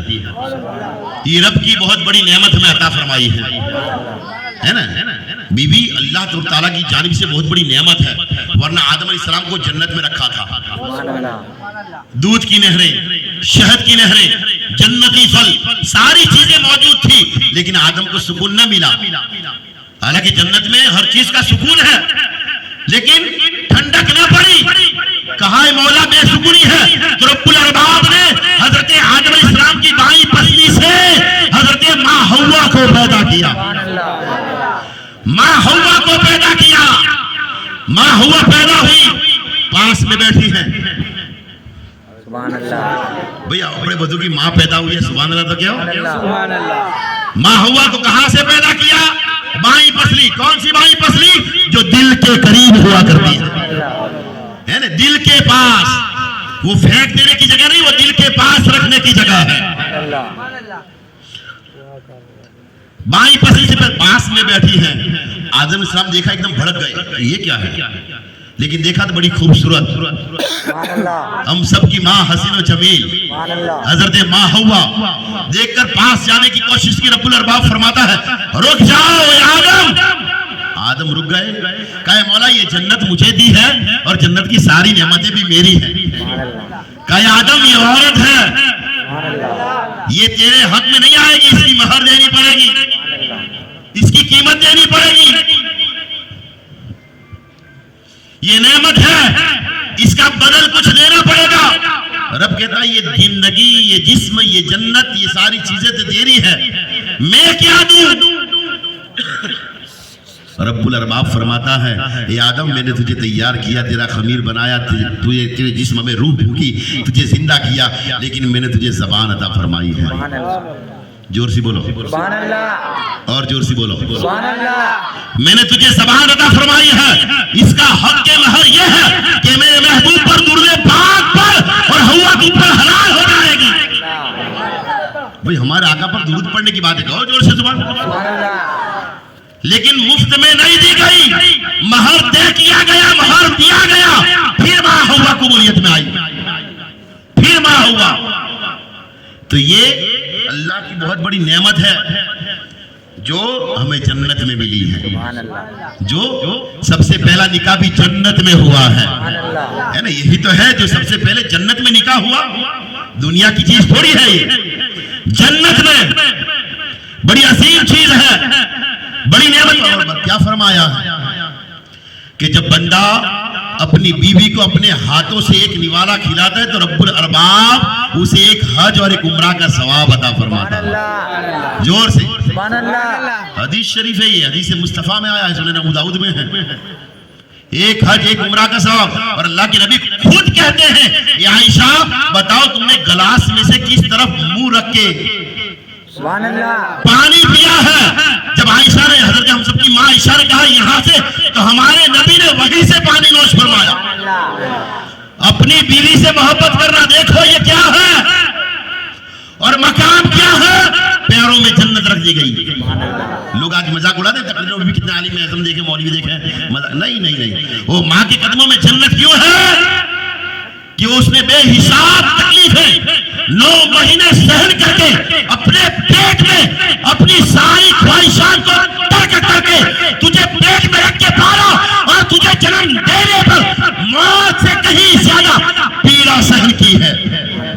और आज तुम बड़े हो गए, तुम दादागिरियां करोगे, उनके सामने होगे, उनकी बात नहीं मानोगे। हमारे नबी ने फरमाया कि अपने माँ बाप को उफ न कहो। और क्या फरमाया? जो औलाद अपने माँ बाप के सामने हो जाए और औलाद की आवाज से जिसके माँ बाप डर जाए, रब्बुल अरबाब उस शख्स को जन्नत में दाखिल नहीं करेगा। समझ पड़ती है ना? अब मजाक नहीं है, पिक्चर चालू नहीं है, टीवी सीरियल नहीं है, यह हदीस मुस्तफा है और फरमान हमारे नबी का है जो हक है। तुम्हारी आवाज से अगर तुम्हारे माँ बाप डर रहे हो तो जान लो कि तुम जन्नत में नहीं जा पाओगे, चाहे कैसे भी हो। वो अकरमा है, वो सहाबी रसूल है, कलमा नसीब न हुआ, बार बार कलमा पढ़ाते थे, कलमा मुंह पर नहीं आता था, कलमा बार बार नहीं आया मुंह पर। तो हमारे नबी फरमाया क्या बात है? कहा इनकी माँ उनसे नाराज है। कहा जाओ बुलाकर लौका, नहीं आती। कहा कि जाओ कह दो तुम्हारे रसूल ने बुलाया। बहरा फुसला कर समझा कर लाए। कहा मैं इसे माफ नहीं करूंगा। कहा क्यों? कहा ये जब से शादी करके आया है मेरी बात नहीं मानता, उसकी बाइडी की बात मानता है ना। माँ बाप के भी हक है, बीवी बच्चों के भी हक है। माँ बाप के भी हक अदा करें, बीवी बच्चों के भी हक अदा करें। ऐसा नहीं कि माँ बाप के हक अदा करें तो भाई औरत को भूल जाए, औरत के हक अदा करे तो माँ बाप को भूल जाए। ये हम में नहीं है, हम मुसलमान हैं, हमें हर एक के हक अदा करने हैं, अपने गांव के हर एक इंसान के हक अदा करने हैं। ऐसा नहीं कि सिर्फ अपने भाई के, अपनी बहन के, अपने मोहल्ले के, अपने गांव के, अपने शहर के, कायनात के सारे मुसलमानों के हक हमें अदा करने हैं। और कैसे? हमारे नबी फरमाया कि मुसलमान आपस में एक जिस्म की तरह है। अगर गाजा के मुसलमानों को मारा जा रहा है तो हिंदुस्तान के मुसलमान को तकलीफ होनी चाहिए, और तकलीफ हो तो क्या करें? दौलत नहीं पहुंचा सकते, हाथ में हथियार लेकर जिहाद के लिए वहां तक नहीं पहुंच सकते। तो हमारे नबी ने क्या फरमाया कि मस्जिद में चले जाओ, 2 रकात नफल नमाज पढ़ो और उनके लिए दुआ के लिए हाथ उठा दो जोर से सुभान अल्लाह। अगर हम 5 वक्त की नमाजी होते तो क्या करते? हमारा बाप मर गया है तो चलो जोहर की पढ़ी, चलो टाइम है, 2 रकात और ज्यादा पढ़ के अपने बाप को ईसाले सवाब कर देते। जोर से सुभान अल्लाह। 5 वक्त के नमाजी होते, हमारे मोहल्ले में कोई बीमार है और ज्यादा 2 रकात नफल नमाज पढ़ के उसकी शिफा के लिए दुआ कर देते। कितने कितने फायदे हैं नमाज के, हम जान ही कहां पाए हैं। वो तो बस जबान निकालनी है, जो कह देना है। रब्बुल अरबाब ने जब हम माँ के पेट में थे तो हमें नाफ के जरिए खिलाया, इसलिए कि हमारी जबान पाक साफ रहे, इसलिए कि इस जबान से दुरूद पाक हमें पढ़ना। और जबान से कीमत निकले, बुराइयां निकले, लोगों के राज कहे, मुखबरी करे, हैं? जबान इसलिए है कि गुनाह करे, गालियां बोलो, इस जबान से कलमा पढ़ा जा रहा हो, इसमें जलालत लिया जा रहा हो, हमारे नबी का मुकद्दस नाम लिया जा रहा हो। क्या फरमाया है, हुक्म क्या है? हदीस मुस्तफा में आया है कि जब बंदे मोमिन दुरूद पाक पढ़ता है जोर से, भाई इतना बड़ा टाइम नहीं हुआ, अभी पीठी का दिन होए, गरबे चलते होए, क्या होगा? रात भर फिर वहां पर पैसे उछाले जाएंगे, रात भर जागोगे तब आपको तकलीफ नहीं होगी। ऐसे में हर एक का ध्यान इस तरफ जाएगा, बेवक नमाज में बात में 1 कलाक बाहर खड़े रहकर बात करेगा, लेकिन नमाज में 1 मिनट ऊपर चले, इमाम सब कहाँ है, जो है क्या हुआ होगा, क्या हुआ होगा, पढ़ गए सब गए होंगे, क्या हुआ होगा, इसकी जान मौत आ जाएगी, इससे रेवाता नहीं कि जानता हो गया तुम इमाम साहब नहीं आए, ओहो बहुत बड़ा अनर्थ हो गया।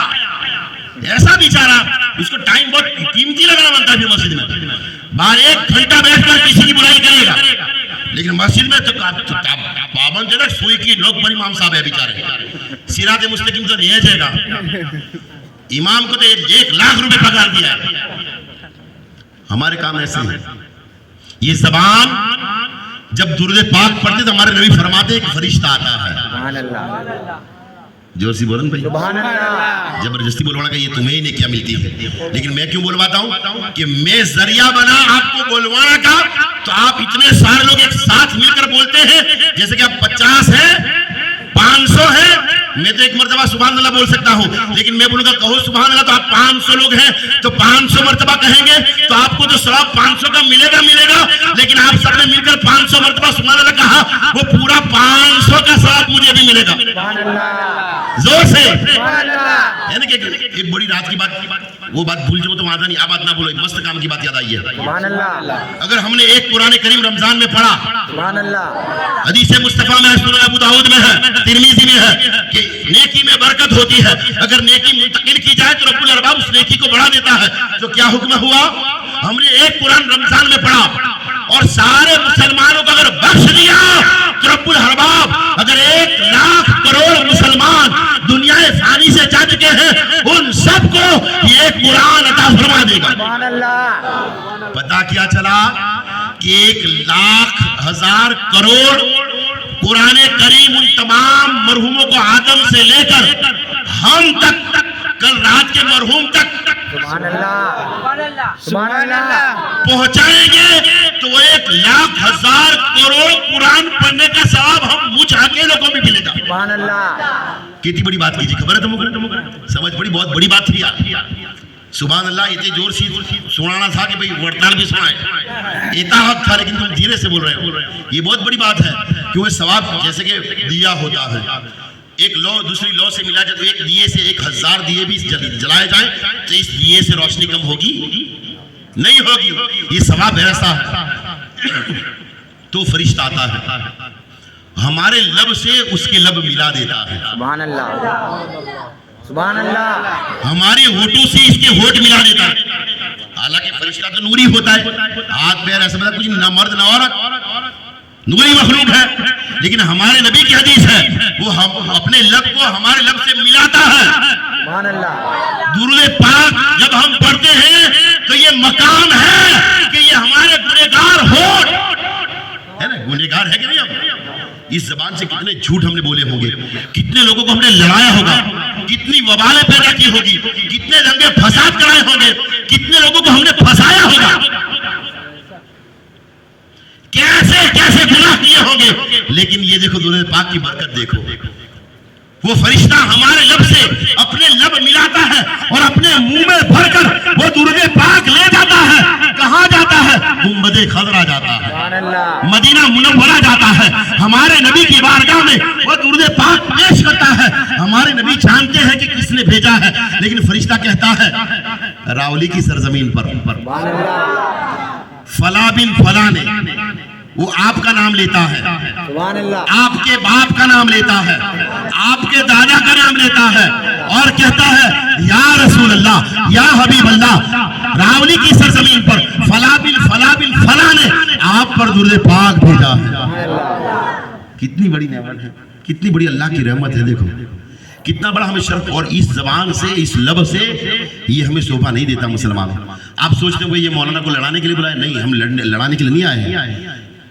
जो प्रोग्राम रखने वाला मालिक है ना, मालिक, उसने कहा था कि भाई आपका प्रोग्राम मुसलमानों को थोड़ी हिम्मत देता है, थोड़ा जज्बाती बनाता है, तो आप आएंगे तो धीरे धीरे इंशाल्लाह महीने में या 2 महीने में कभी कभार आपका प्रोग्राम रखते रहेंगे, ताकि लोग आपकी जबान से, आपके थ्रू, आपके वसीले से कुछ जाने, सीखे और गांव का माहौल अच्छा हो।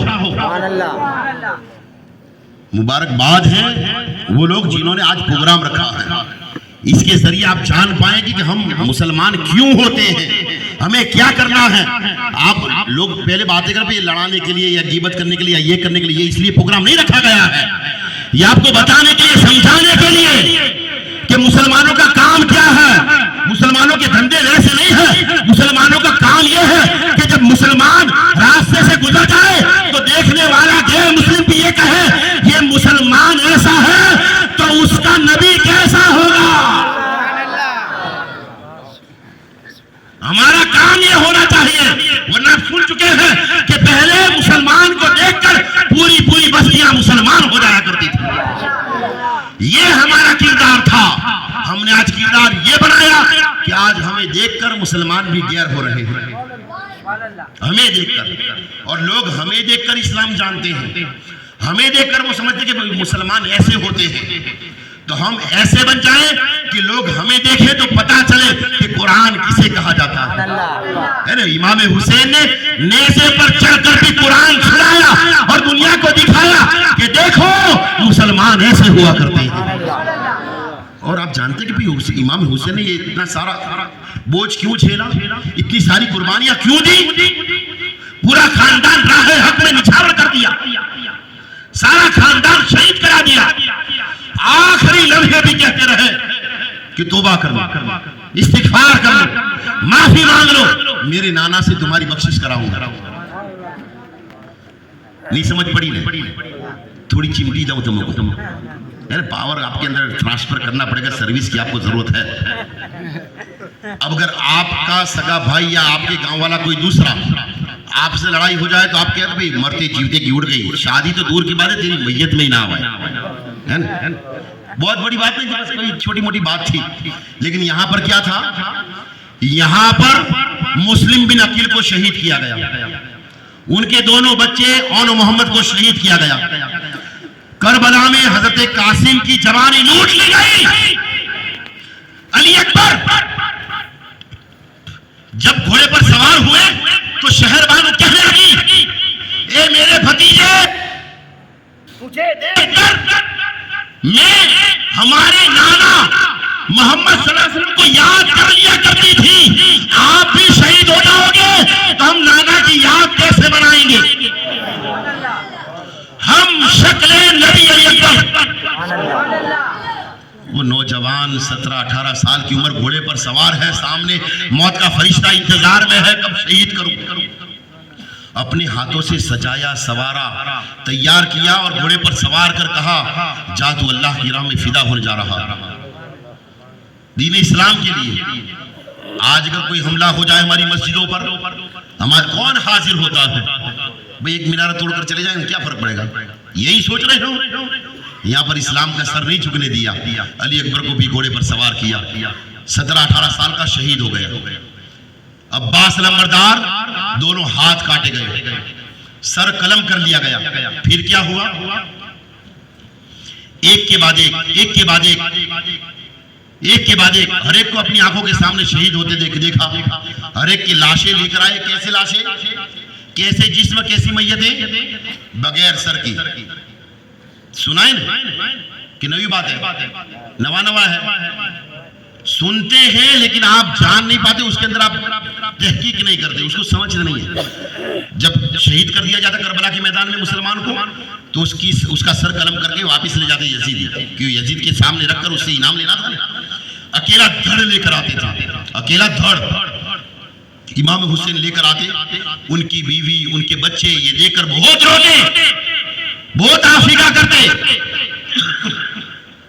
लेकिन बार बार मैयतें खेलने में आती है, लेकिन दूसरी बीवियां, दूसरे बच्चे, दूसरी औलादें ये नहीं कहती कि नहीं तुम रुक जाओ, उनका अंजाम नहीं देखा, उनको कैसे कत्ल किया, कैसा सर काट लिया गया, धड़ अकेला आया, सर वहीं पर वो लोग ले गए, कैसा तड़पा तड़पा कर भूखा प्यासा मारा गया।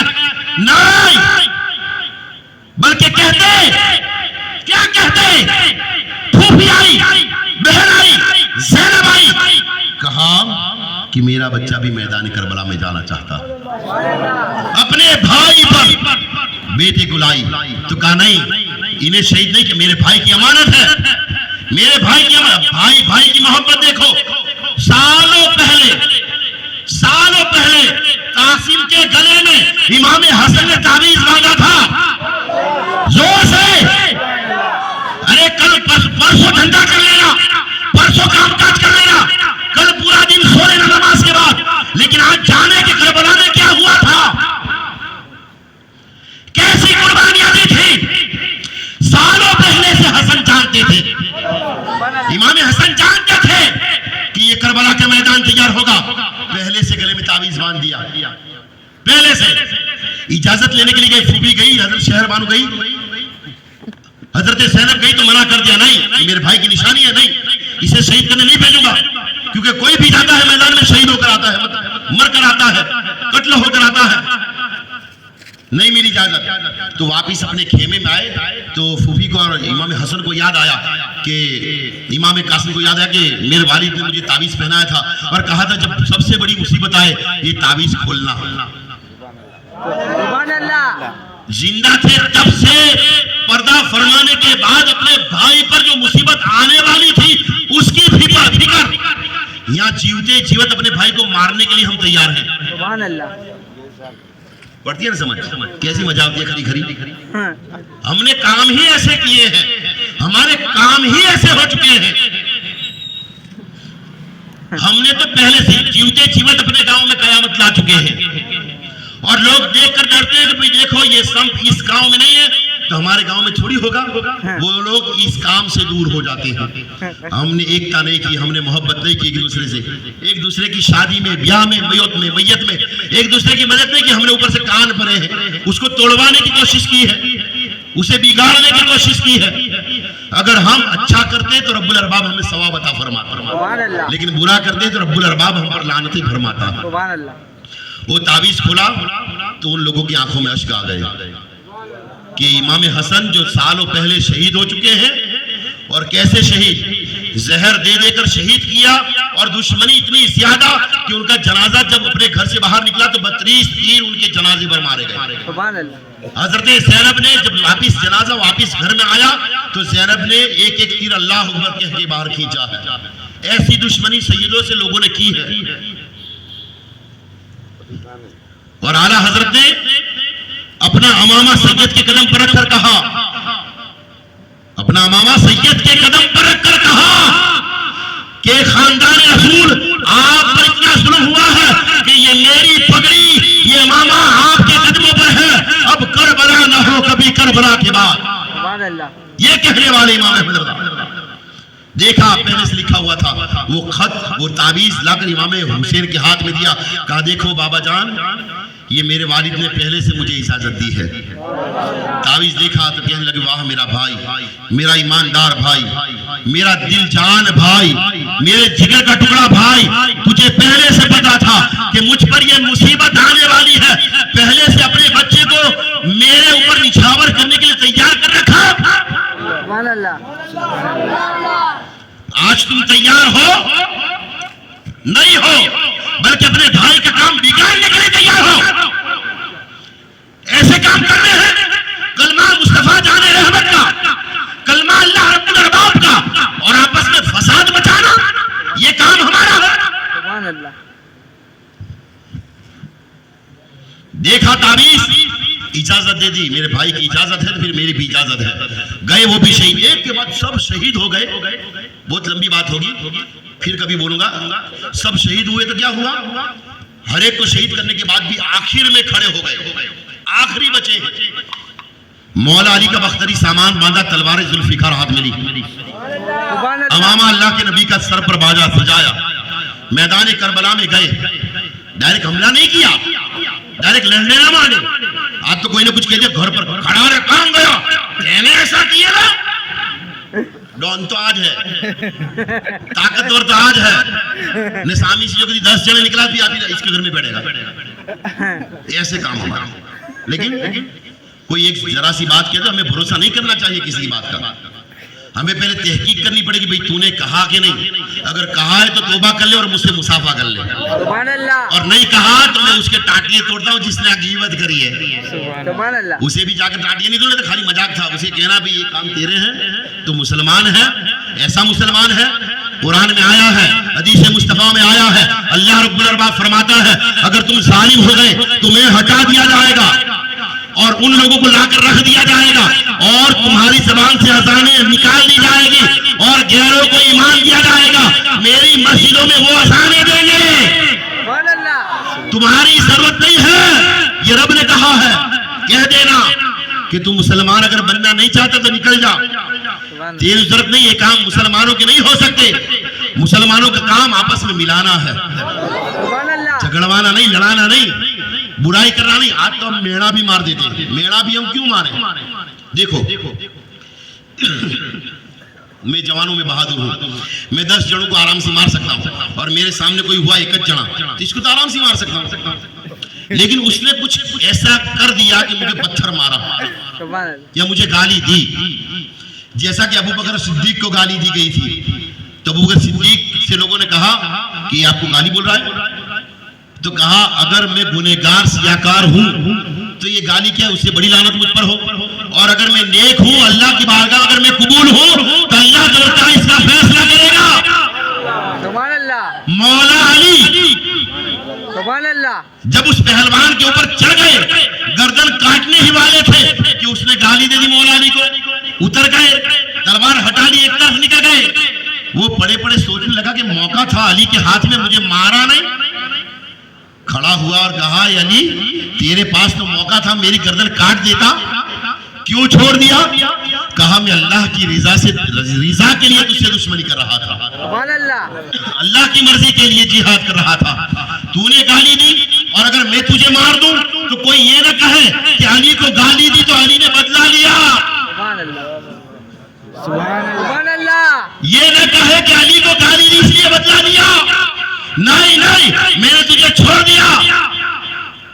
ये अखलाक, ये कैरेक्टर, ये खानदान, खानदान किसे कहते हैं हम जानते हैं ना भाई, खानदान किसे कहते हैं। ये खानदान, ये हलाल औलादे, ये नेक साले बंदे ये बताते हैं। जब ये देखा तो बड़े बड़े काफिर था, वो कहता है आपकी बात मेरे दिल पर असर कर गई, अब मैं भी आपके नबी का कलमा पढ़ना चाहता हूं। ये किरदार बताएं, ये अखलाक बताएं। देखो काम ये हुआ, फिर क्या हुआ? इमाम हुसैन यही देख रहे हैं, यही कर, इतने सारे कत्ल किए, इतने सारे मर्डर किए, इतने सारे लोगों को शहीद किया, फिर भी क्या कहते, डायरेक्ट झगड़ने नहीं लगे, मैदान करबला में खड़े हो गए और खड़े होकर कहा ए लोगों, या अय्युहल्लज़ीना आमनू, ये मेरे नबी का कलमा पढ़ने वालों, इतने सारे शहीद कर दिए, तुम्हारा कोई भाई मार डाले, कोई भतीजा मार डाले, तुम पकड़े नहीं रहोगे, सबर नहीं होगा तुमसे। यहां पर सारा खानदान शहीद कर दिया गया है, अकेले इमाम बाकर और इमाम ज़ैनुल आबिदीन दोनों ही साहबजादे बचे हैं, सबको शहीद कर दिया गया है। इतने सारे शोहदा सामने हैं, फिर भी कहते हैं अगर तौबा कर लो तो मेरे रब से तुम्हारी बख्शिश करा दूं। तुम माफ कर सकते हो? नहीं कर सकते। तुम तो लड़ने का ढूंढोगे बहाना ऊपर से कि कदे वाक में आवे, 5 बरस ही ढूंढेला, 10 बरस ही ढूंढेला, अभी एक घाट में आया है। तुम मौका नहीं छोड़ोगे। यहाँ पर मौका था, महल था, वो इमाम हुसैन की तलवार थी, सबको खत्म कर देती। खुलती थी बंद होती थी, खुलती थी बंद होती थी असगर की मुट्ठियां, लगता है 6 माह के अली को भी तलवार चाहिए, है ना। ये सुजाद है, ये खानदान वो है। इमाम हुसैन और अब्बास अलमबरदार की हाइट और साइज का आलम ये था, जब वो घोड़े पर सवार होते थे तो उनके भीचड़ जमीन पर अड़ते थे, इतनी हाइट वाले थे। और तलवार का आलम ये था कि अगर तलवार से वार करते थे एक साथ 5-5 7-7 गर्दनें उतारते थे। इमाम हुसैन अगर तलवार लेकर निकल जाते और नमाज का वक्त न होता 22,000 का लश्कर खत्म हो जाता। लेकिन मौका दिया, कहा कि इतने सारे शहीद करने के बाद भी तौबा कर लेते हो तो मेरे नाना से तुम्हारी बख्शिश मैं कराऊंगा। देखो अखलाक हमारे रसूल के नवाज से हमें क्या सिखा रहे हैं और हमने क्या सीखा है। क्या हम करबला वाले हैं? क्या हम इमाम हुसैन वाले होते हैं? क्या इमाम हसन वाले हैं? हमने अपना किरदार तो यजीद की तरीके से निभाया। यजीद जैसे हम बन गए, हम तो दुश्मनियां पालते रहे। यहां पर इतने सारे शोधा के बावजूद इजाजत दी, अगर अब भी तौबा कर लो तो माफी हो सकती है, बख्शिश हो सकती है। मौका दिया लेकिन नहीं माने, कहा बैत कर लो। बैत यानी हम जो कहते हैं वो करो, हम जो बोलते हैं वो बोलो, झूठ बोलो। लेकिन नहीं, इमाम हुसैन ने बैत नहीं की, झूठ का, गद्दारी का, बेईमानी का साथ नहीं दिया। हम ये समझते हैं कि ये जुगार खेलता है, आंकड़े खेलता है, तो आप गुनहगार है ना। अब ब्याज खाता है, आ तो शराब पीता, दारू लिया है, पोटली है, इसलिए नफरत करते हैं। तो क्या हमारा झूठ उससे कम गुनाह है? हमारी ग़ीबत, हम किसी की बुराई करें वो कम गुनाह है? ये मत सोचना कि ये आंकड़िया है, ये जुगारी है तो हम उससे अच्छे हैं। नहीं, अगर तू झूठा है तो तू उससे भी बदतर है, इसलिए कि कत्ल करने वाले से बड़ा गुनहगार झूठा होता है। कत्ल से भी बड़ा गुनाह झूठ है, इसलिए कि उसने तो एक जने को मार दिया, काट दिया, लेकिन तेरे झूठ से पूरी बस्तियां लड़ पड़ती हैं, पूरी बस्ती में वबाल पैदा होता है, सारे खानदान लड़ने लगते हैं। ये काम होता है, झूठ का वबाल बहुत बड़ा है। ये जबान दुरूद पाक पढ़ने के लिए दी गई है। ये जबान आपस में एक दूसरे से मोहब्बत और सलाम करने के लिए दी गई है। सलाम करो, हमारे नबी ने तो एक दूसरे पर सलाम करने का हुक्म दिया है, और जाब ने मारने का ऑर्डर नहीं दिया। हम समझे क्या है इस्लाम, हमने समझ क्या रखा है। अच्छा फिलहाल वो बात लंबी होगी। वो राजा के महल में गया था, रानी को देख गया, वापिस घर पर आया, बातें कहां से कहां चली जाएगी यार। वापिस आया, अब उसकी बीवी तो खड़ी हो गई, क्योंकि माँ के कदमों में जन्नत होती है। बीवी हमें सुकून के लिए मिली है, अजाब के लिए नहीं। आज तो बाइडी होता अजाब आ गया। तुमने ऐसा रखा नहीं बीवी के साथ। अगर तू अच्छी तरीके से रहता, बीवी भी तेरी खिदमत करती। हमने ही माहौल बिगाड़ा है। अगर हम उसको सुबह में उठाते, उठ नमाज पढ़, और खुद नमाज के लिए जाते, तो हमारे घर का माहौल जन्नत का माहौल बन जाता। लेकिन आज तो शर्म आती, बीबी ने भाई अभी तो कुछ उठाया नहीं, आज क्यों उठाया, कहा हुआ है मन्नत लीजिए, बात आएगी, ये होगा। तो हमें शर्माना नहीं है, दाढ़ियां रख लेनी है, नमाज पढ़नी है, इबादत करनी है, बीवी को पर्दे में रखना है, माँ को पर्दा पहनाना है, पर्दे में रखना है। बुरखा नहीं है तो कोई बात नहीं, बुरखा हम पर फर्ज नहीं है, पर्दा फर्ज किया गया है। वो आखी आस्तीन के कपड़े पहनो, वो दुपट्टा पूरा चेहरे पर लपेट कर चलो, पूरी आस्तीन के कपड़े पहनो, ये भी पर्दा है। बुरखा फर्ज नहीं है, पर्दा फर्ज है। पर्दा फर्ज है, बुरखा नहीं। अगर काला नहीं पहनना है तो अपने घर में जो पहनती है वो पहन, लेकिन आखी आस्तीन का पहन, चेहरा ढक कर चल, ये हुक्म है। तो घर पर आया तो उसकी बीवी खड़ी हो गई, ये बीमार देखा तब घर उसको सुला दिया और काम करने लगी। ये आखिरी बात है, इंशाल्लाह उसके बाद खत्म कर दे, फिर कभी मौका मिलेगा तो बयान को ये आखिरी किस्सा बता दूं। तो वो ये हाल हुआ कि वहां पर जाने लगा, वो औरत चलने लगी नौकरी करने के लिए। अब वो गई, एक दिन, 2 दिन, 1 हफ्ता हो गया, उसका धनी सुकादत जाते ला, बीमार पर बीमार, बीमार पर बीमार, उठा ना। तो उसकी बीवी का दिल गमगीन हो गया। ये मोहब्बत है ना मियाँ बीवी की। अभी तो गम में तभी लड़ा है, पर धनी का एक्सीडेंट हो जाए तो बीवी घबरा जाए, क्या हुआ। अगर बीवी गिर जाए तो जड़ी भी घबरा जाता है, लेकिन वो मोहब्बत एक दूसरे के साथ जाहिर नहीं करते। यही तो मुश्किल है। हमारे नबी ने कहा कि अपनी बीवियों के साथ अच्छा सलूक करो। कहो भाई सुभान अल्लाह, है ना, ये हुक्म है। अच्छा सलूक करो उनके साथ, मोहब्बत के साथ बातचीत करो, अपनी फीलिंग शेयर करो, अपनी बातें कहो, उन्हें पूछो, उन्हें पूछ कर जाओ। आज का बीबी को भाई को पूछने जाना कहेगा, ये नहीं, ये सुन्नत मुस्तफा है। हमारे नबी को कोई दावत देता, हमारे नबी फरमाते कि आने वाले उम्मती क्या मेरी बीवी की भी दावत है, अकेले खाने के लिए भी नहीं जाते थे। ये मोहब्बत थी। तो फिलहाल अब देखें यहाँ पर उसकी बीवी का दिल गमगीन हो गया। बस 5-10 मिनट खत्म हो जाएगी इंशाल्लाह। ये काम की बात है, काम की बात है। तो क्या हुआ, बीवी जाने उसका दिल गमगीन हो गया, अफसुदा हो गई। तो उस शहजादी ने पूछा कि तू तो अच्छी खासी सी हंसी खुशी के साथ मेरे महल में काम किया करती थी, अचानक क्या हुआ? 2-4 दिन से देखती हूँ कि तेरा मूड बराबर नहीं है, क्या हुआ है, क्या मुसीबत आई है? क्या आ जावा हो गया? कहा कि मेरा शौहर बीमार हो गया। कहा कैसे? कहा कि यहाँ काम करने के लिए भेजा था, यहाँ से गया है तब से बीमार है, तब से उठा नहीं है। कहा अच्छा हो जाएगा, ये उम्मीद। 2-4 दिन गए, मरने के करीब हो गया, मरने के करीब। तो बीवी ने सौगंध दी कि बताओ शौहर बात क्या है, बताओ तो सही, पता चले क्या हुआ है, नजर लगी है, क्या हुआ है?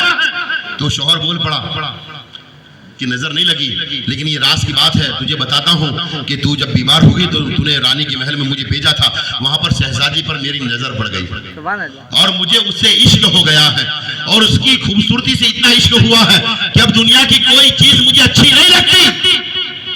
बस एक मर्तबा उसका चेहरा देख लूं तो मैं फिर से सही सालिम हो जाऊंगा। तो बीवी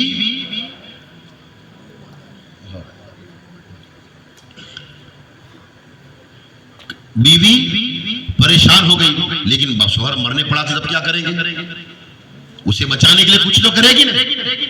गई महल में, एक दिन गया, कहूं ना कहूं, कहूं ना कहूं, बात मुंह से ना निकली, ऐसी बात थोड़ी मुंह से निकलती है। लेकिन 2-4 दिनों फिर से उसी शहजादी ने पूछा, क्योंकि सहेली बन चुकी थी, औरत की सहेली होती है। उसका मतलब ये नहीं कि आपस में एक दूसरे की सहेलियां कान भरे या मर्द एक दूसरे के कान भरे, ये बातें करें, नहीं, सहेली थी। तो बातों में ज्यादा टशन हुई, ज्यादा परेशान किया, तो उसने कह दिया कि ये राज की बात है, लेकिन आप बादशाह सलामत को मत करना, अगर बादशाह को कह दिया तो बादशाह मेरे शौहर का सर कलम कर देगा। कहा कोई बात नहीं कहूंगी, मैं वादा करती हूँ, आप बताओ तो सही क्या बात है। कहा कि जब मैं बीमार थी तो मैंने अपने शौहर को इस महल में काम के लिए भेजा था, लेकिन एक मर्तबा इस पर्दों में से एक पर्दा उड़ा तो उस मेरे शौहर ने आपका चेहरा देख लिया है, तब से आपसे मोहब्बत हो गई है, तब से बीमार पड़ा है कि हिलता नहीं है, मोहब्बत में पागल हो चुका है, पागल, तबीयत अच्छी नहीं हो रही है। कहा क्या करें? कहा कि ऐसा तो नहीं हो सकता मैं पर्दा उसके बेपर्दा उसके सामने हो जाऊं या उस महल में आ जाए वो। कहा तो फिर क्या करें? कहा कि 1 हफ्ते के बाद मिस्र शहर में मुझे जाना है, तो इस रास्ते से मैं गुजरूंगी। 1 हफ्ते के बाद अपने शौहर से कह दो कि फला पहाड़ी पर जाए और वहां पर अल्लाह की इबादत करे, विर्द करे, वजीफा करे, और जब आपसे मिलने के लिए लोग इबादत गुजार समझकर आपसे मिलने के लिए लोग आए तो लोगों को दुआएं देना, और कोई कुछ भी दे तो मत लेना, वापस कर देना, बस खाना खाना। औरत खुश हो गई, घर गई, अपने शौहर से कहा कि फला पहाड़ी पर चले जाओ, 1 हफ्ते के बाद रानी की सवारी, शहजादी की सवारी यहां से गुजरेगी, उस वक्त उसका दीदार कर लेना, वो अपना दीदार करा देगा। घर गई, शौहर से कहा, शौहर खुश हो गया, नहा धोकर फ्रेश होकर उस पहाड़ी पर चला गया। पहाड़ी पर जाकर इबादत में मशगूल हुआ, अल्लाहू अल्लाहू, जोर से अल्लाहू अल्लाहू, सुभान अल्लाह सुभान अल्लाह, विर्द करने लगा। इर्द गिर्द के चरवाहे बस दिया, देखा कि अल्लाह का वली आया है, अल्लाह का वली आया है। आज यही है ना भाई, बेचारे अंधे हो जाते हैं, किसी को भी देखकर क्या कुछ कहने लगते हैं, लेकिन सोचा कि भाई वो नमाज पढ़ता भी है कि नहीं, हम देखे तो सही कोई हमें वो नमाज का कहता है कि नहीं। आज तो वो भी बेनमाजी, हम भी रहे बेनमाजी।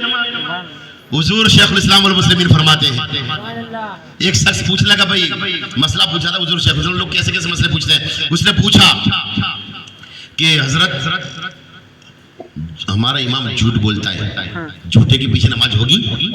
तो हुजूर शेखुल इस्लाम फरमाते कि झूठों की झूठे के पीछे हो जाएगा। इमाम भी झूठा, आप भी झूठे, पीर भी झूठा, मुरीद भी झूठे, तो फिर हो जाएगा। पीर भी जहन्नम में, उसके मुरीद भी जहन्नम में। नमाज अफजलुल इबादा है, नमाज दीन का सुतून है। जो नमाज नहीं पढ़ता वो पीर नहीं होता। सुभान अल्लाह, खोटा लगा लगता है, जोर से सुभान अल्लाह बोलो। सुभान अल्लाह, नहीं बोलो नो बोलूँगा। जबरे भाई है ऐसा माहौल, हमने खुद ने उसे बनाया है। अगर हम उसे तलकीन कर दे भाई पीर है तो क्या आप नमाज पढ़े, हम खुद कहे भाई नमाज पढ़ो। यहाँ पर वो पहुंच गया अल्लाह, लोग उसे वली समझने लगे। तावीज़ जोरे, दुआएं, न जाने क्या कुछ होने लगा। तबरुकात, सोना चांदी, हीरे जवाहरात, हदिये भर दिए है ना। आज मुजावर मालदार हो गए और मौलवी बेचारा जोड़ी नल में पानी आवे तो ही ना आवे तो ही छत अभी पड़े अभी मौलाना मर जाए और सुधार नहीं हो। 5-10 हजार 15 हजार बस इतना पगार, उससे ज्यादा नहीं। वो चाहे घर में बीमार हो कि कोई तकलीफ हो कि सूखी रोटी खाए, जो हक अदा करने वाला है। तुम पैदा हुए, तुम्हें सतवासे का दौरा बना कर दिया, सुभान अल्लाह, सुभान अल्लाह, फातिहा दिया, पैदा हुआ, दाएं कान में अजान, बाएं कान में तकबीर पढ़ी, अजान पढ़ी, नाम रखा, बिस्मिल्लाह पढ़ाई, अकीका किया, मदरसा पढ़ाया, तालीम दी, निकाह पढ़ाया, मैयत पढ़ाई, दफन करने के बाद भी बस नहीं, मौलवी साहब मैयत का भी फातिहा दो। कब्र पर भी 1.25 महीना, बरसी, 5 बरसी, 10 बरसी, 50 बरसी, पैदा होने से मरने के बाद तक इमाम है, सुभान अल्लाह, लेकिन पगार नहीं, हदिया नहीं, खिदमत नहीं। हदीसें ये नहीं कहती कि फला आएगा, फला नाम नहीं लेना, भी दमू भी घोटा लगता है। इमाम के बारे में अल्लाह के नबी ने फरमाया, सुभान अल्लाह, जोर से बोलो, सुभान अल्लाह, तुम्हारे इमाम की बात है। अल्लाह के नबी फरमाया, कल तुम्हारा इमाम कहेगा, और तुम्हारे इमाम के सामने अगर किसी मुसलमान ने अपने इमाम को पीने के लिए पानी या वुजू के लिए पानी दिया होगा, वो भी कहेगा इमाम साहब मैंने आपको वुजू के लिए पानी दिया था, हदीस मुस्तफा है। सुभान अल्लाह, इमाम कहेगा मौला इसने मुझे वुजू का पानी दिया था, इसे भी जन्नत में दाखिल कर देगा। सुभान अल्लाह, जोर से बोलो, सुभान अल्लाह, हदीस है, हदीस मुस्तफा है। जमीन दल्लत, समा दल्लत पर इत्काम नकल, सारी कायनात की बातें एक तरफ हो सकती है, लेकिन रसूल अरबी का फरमान झूठा नहीं हो सकता। सुभान अल्लाह, इमाम के बारे में फजाइल हैं, बहुत सारे फजाइल हैं। उनकी खिदमत करें, उनके साथ मोहब्बत के साथ पेश आए, उनकी हाथ बोशी करें, कदम बोशी करें, उनकी तासीम और तौकीर बतलाएं, उनकी दावतें करें। अगर आप उन्हें खिलाते भी, अगर ये 10 रुपये किसी ने दिए हैं, अगर 50 रुपये घर में, अगर कल मैंने साग भाजी या गोश्त लाकर बनाया, सुभान अल्लाह, खाना बनाया और मैंने खाया, और मेरे साथ जितने भी नमाजियों ने खाया, वो खून बनकर या गोश्त बनकर जब तक मेरे जिस्म में रहेगा, जब तक मैं नमाज पढ़ता रहूंगा, सुभान अल्लाह, इबादत करता रहूंगा, वो सारा सवाब भी खिलाने पिलाने वाले को मिलता रहेगा। सुभान अल्लाह, इतना बड़ा सवाब है। सुभान अल्लाह, यहाँ पर मुजावरों के बंगले बन गए, हाँ, कब्र पर खड़े रहना बन गए, लेकिन इमाम वहां ने वो लोगों ने नवाज दिया, यही है वली, यही है वली। वैसा ही माहौल उस वक्त भी था, वैसा ही माहौल। अल्लाह का वली आया, अल्लाह का वली आया, गांव गांव से इकट्ठा लोग दूर दूर से नजर, सोने के डिगले, पैसों दिरहम दिनार, खाना ढिगला, लोग, लेकिन वो बोलता ही नहीं था। और वो चले जाते तो 100 में से 1-2 जनों का काम हो जाता, कोई मेरा काम हो गया, मेरा काम हो गया, सच्चा वली है, सच्चा वली है, दम दुकार, नाम रोशन, ये चर्चा बादशाह के दरबार में गया। सुभान अल्लाह, बादशाह के पास वजीर आकर कहने लगा फला पहाड़ी पर एक अल्लाह का वली आया है जो दुआएं करता है, दुआएं कबूल हो जाती है। सुभान अल्लाह। बादशाह ने कहा कि अल्लाह के वलियों की जियारत करना, दीदार करना तो मूसा की सुन्नत है। सुभान अल्लाह। उन वहाबड़ों से कह दो, है ना, उन चंबुड़ियों से कह दो। हमारे गांव में भी चंद सऊदी चाने आए हुए कि कोई गहरे हुए, कोई चंबुड़ियों की बातों में आओ गए, वो सुने है ना। हमें कोई बताता नहीं, लेकिन हमें पता चल जाता है। कितने लोगों का मगज फिर जाता है कि सऊदी जाना है, कोई मक्का जाना, मदीना जाना, भाई इतने बड़े वहाबी, तो इसका मगज नहीं खींचता है बैठे बैठे कि जाना मैं तो वहां जाना है, इतने सारे नमाजी खाने का नमाज पर, और वो ये ऐसा माहौल हो जाता है। तो यहाँ पर पता चला कि इतना बड़ा वली है, तो फिर क्या कहा कि सोने हीरे जवाहरात की थाल तैयार करो। अल मुख्तसर ये काफिला लेकर चला, इज्जत और अफजाई के साथ नारे लगाता हुआ उसकी खानका में जाने लगा। तो शहजादी आई, कहा अब्बा जान, वलियों की ज़ियारत करना तो सुन्नत है, मैं भी चाहती हूँ कि आपके साथ आऊं, है ना। मूसा अलैहिस्सलाम गए थे खिज़र सलाम से मुलाकात करने के लिए वली के दरबार में। ये सुन्नत है नबियों की, जाना सुन्नत है मज़ार पर। ये सरकार का रोजा ऐसे ही थोड़ी बनाया गया है। ये इतना बड़ा दरबार है जिसकी वजह से पूरा रावलिया सुखी है।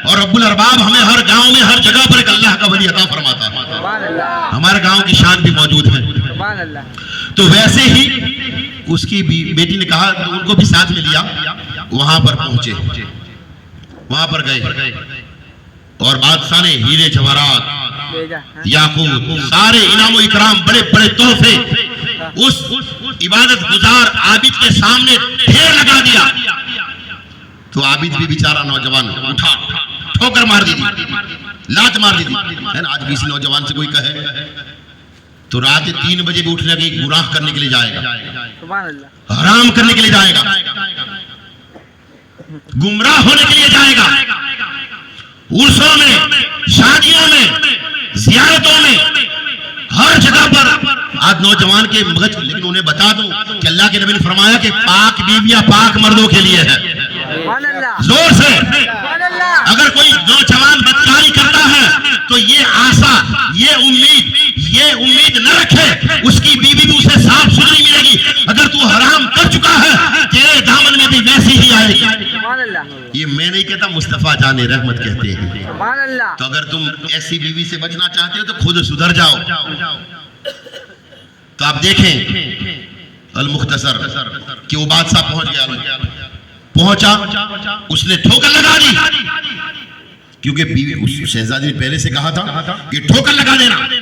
तो ये सारा माल दूसरे वजीर और नौकर सागर सब समेटने लगे। अब वो बादशाह नीचे उतर गया, थोड़ी बातचीत करने के, क्या करें अब, ये तो कुछ लेते नहीं है तो कुछ तो देना पड़ेगा ना, पी रहे तो कुछ तो चाहिएगा नहीं, इससे शर्मा गए जाने। तो नीचे अगर बात करें, कब तक उसकी बेटी, वो शहजादी उस नौजवान के पास पहुंची जिसने सर पर रुमाल डाला हुआ था और यही कहता था अल्लाहू। सुभान अल्लाह। सुभान अल्लाह। 2 के 3 मिनट जो सी बोलो सुभान अल्लाह। सुभान अल्लाह। 2 के 3 मिनट, ज्यादा नहीं। वादा चलो, हाँ। डर लगता है अर्जी कला का जो खेचागी ना। क्या हुआ, पट्टा रुमाल डाला था, अल्लाहू अल्लाहू, यही विर्द है। शहजादी परेशान कि ये तो मेरे देखे बगैर मर जाता था, बीमार हो गया, हवे क्या हुआ।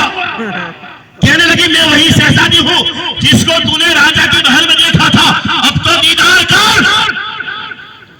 नहीं किया, चेहरा नहीं उठाया, मुंडी नीचे है, नहीं देखा। नौजवान है, खूबसूरत चेहरा देखकर गुमराह हो चुका था, लेकिन वो चेहरे से नकाब उठाए बगैर कहता है ऐ शहजादी तू तो नामहरम है, चली जा। वो कहती है तू नामहरम कहता है, उस दिन देखा था और देखने की ख्वाहिश थी, अब क्यों नहीं देख रहा। वो नौजवान कहता था जब से मैंने अल्लाह का विर्द किया है, अल्लाहू अल्लाहू कहा है, तब से लेकर अब तक अल्लाह ताला मेरी नजरों में बस चुका है। अब मैं किसी को देखना नहीं चाहता, अब अल्लाह मेरा हावी और नासिर है। सुभान अल्लाह। पता क्या चला, एक लड़की की मोहब्बत में इसे मकाम विलायत मिल गया। सुभान अल्लाह। तो चाहिए नीयतें अच्छी कर ले, अल्लाह की इबादत करें, रसूल अल्लाह की पैरवी करें, एक दूसरे से मोहब्बत करें, दुश्मनियां मिटाएं, भाईचारगी बढ़ाएं, एक दूसरे को समझाएं भाई तुमने ये किया मत करना, हमारे गांव का और मुसलमानों का माहौल खराब होगा। लोग हमारी बात करके मुसलमान ऐसे होते हैं, ये हमारा काम नहीं है, सुधर जाएं। अब कयामत आने वाली है, हमारी औलादें बड़ी हो रही है, हमें देखकर हमारी औलादें भी खराब हो रही है, हमें देखकर हमारी औलादें भी बेईमान पैदा हो रही है, हमें देखकर हमारी औलादें, हम जुगाड़ खेलते हैं हमारी औलाद जुगाड़ खेलती है, हम व्याज खाते हैं हमारी औलाद व्याज खाती है, हम सट्टा खेलते हैं हमारी औलाद सट्टा खेलती है, हम सच बोलेंगे तो हमारी औलादें भी सच बोलेगी, हम नमाजी बनेंगे, हम नमाज के लिए जाएंगे हमारे बच्चे भी नमाज के लिए आएंगे। ये सोच पैदा करें, आपस में मोहब्बत करें। अल्लाह रब्बुल अरबाब की बारकत दुआ है, अल्लाह रब्बुल अरबाब हमारे गुनाहों को माफ फरमाए। खामोश रहो तो तू ही सब कुछ है, जो कहते रहो महदूद वमा अलैना इल्ला अल बलाग। सलात व सलाम के लिए खड़ा हो जाए।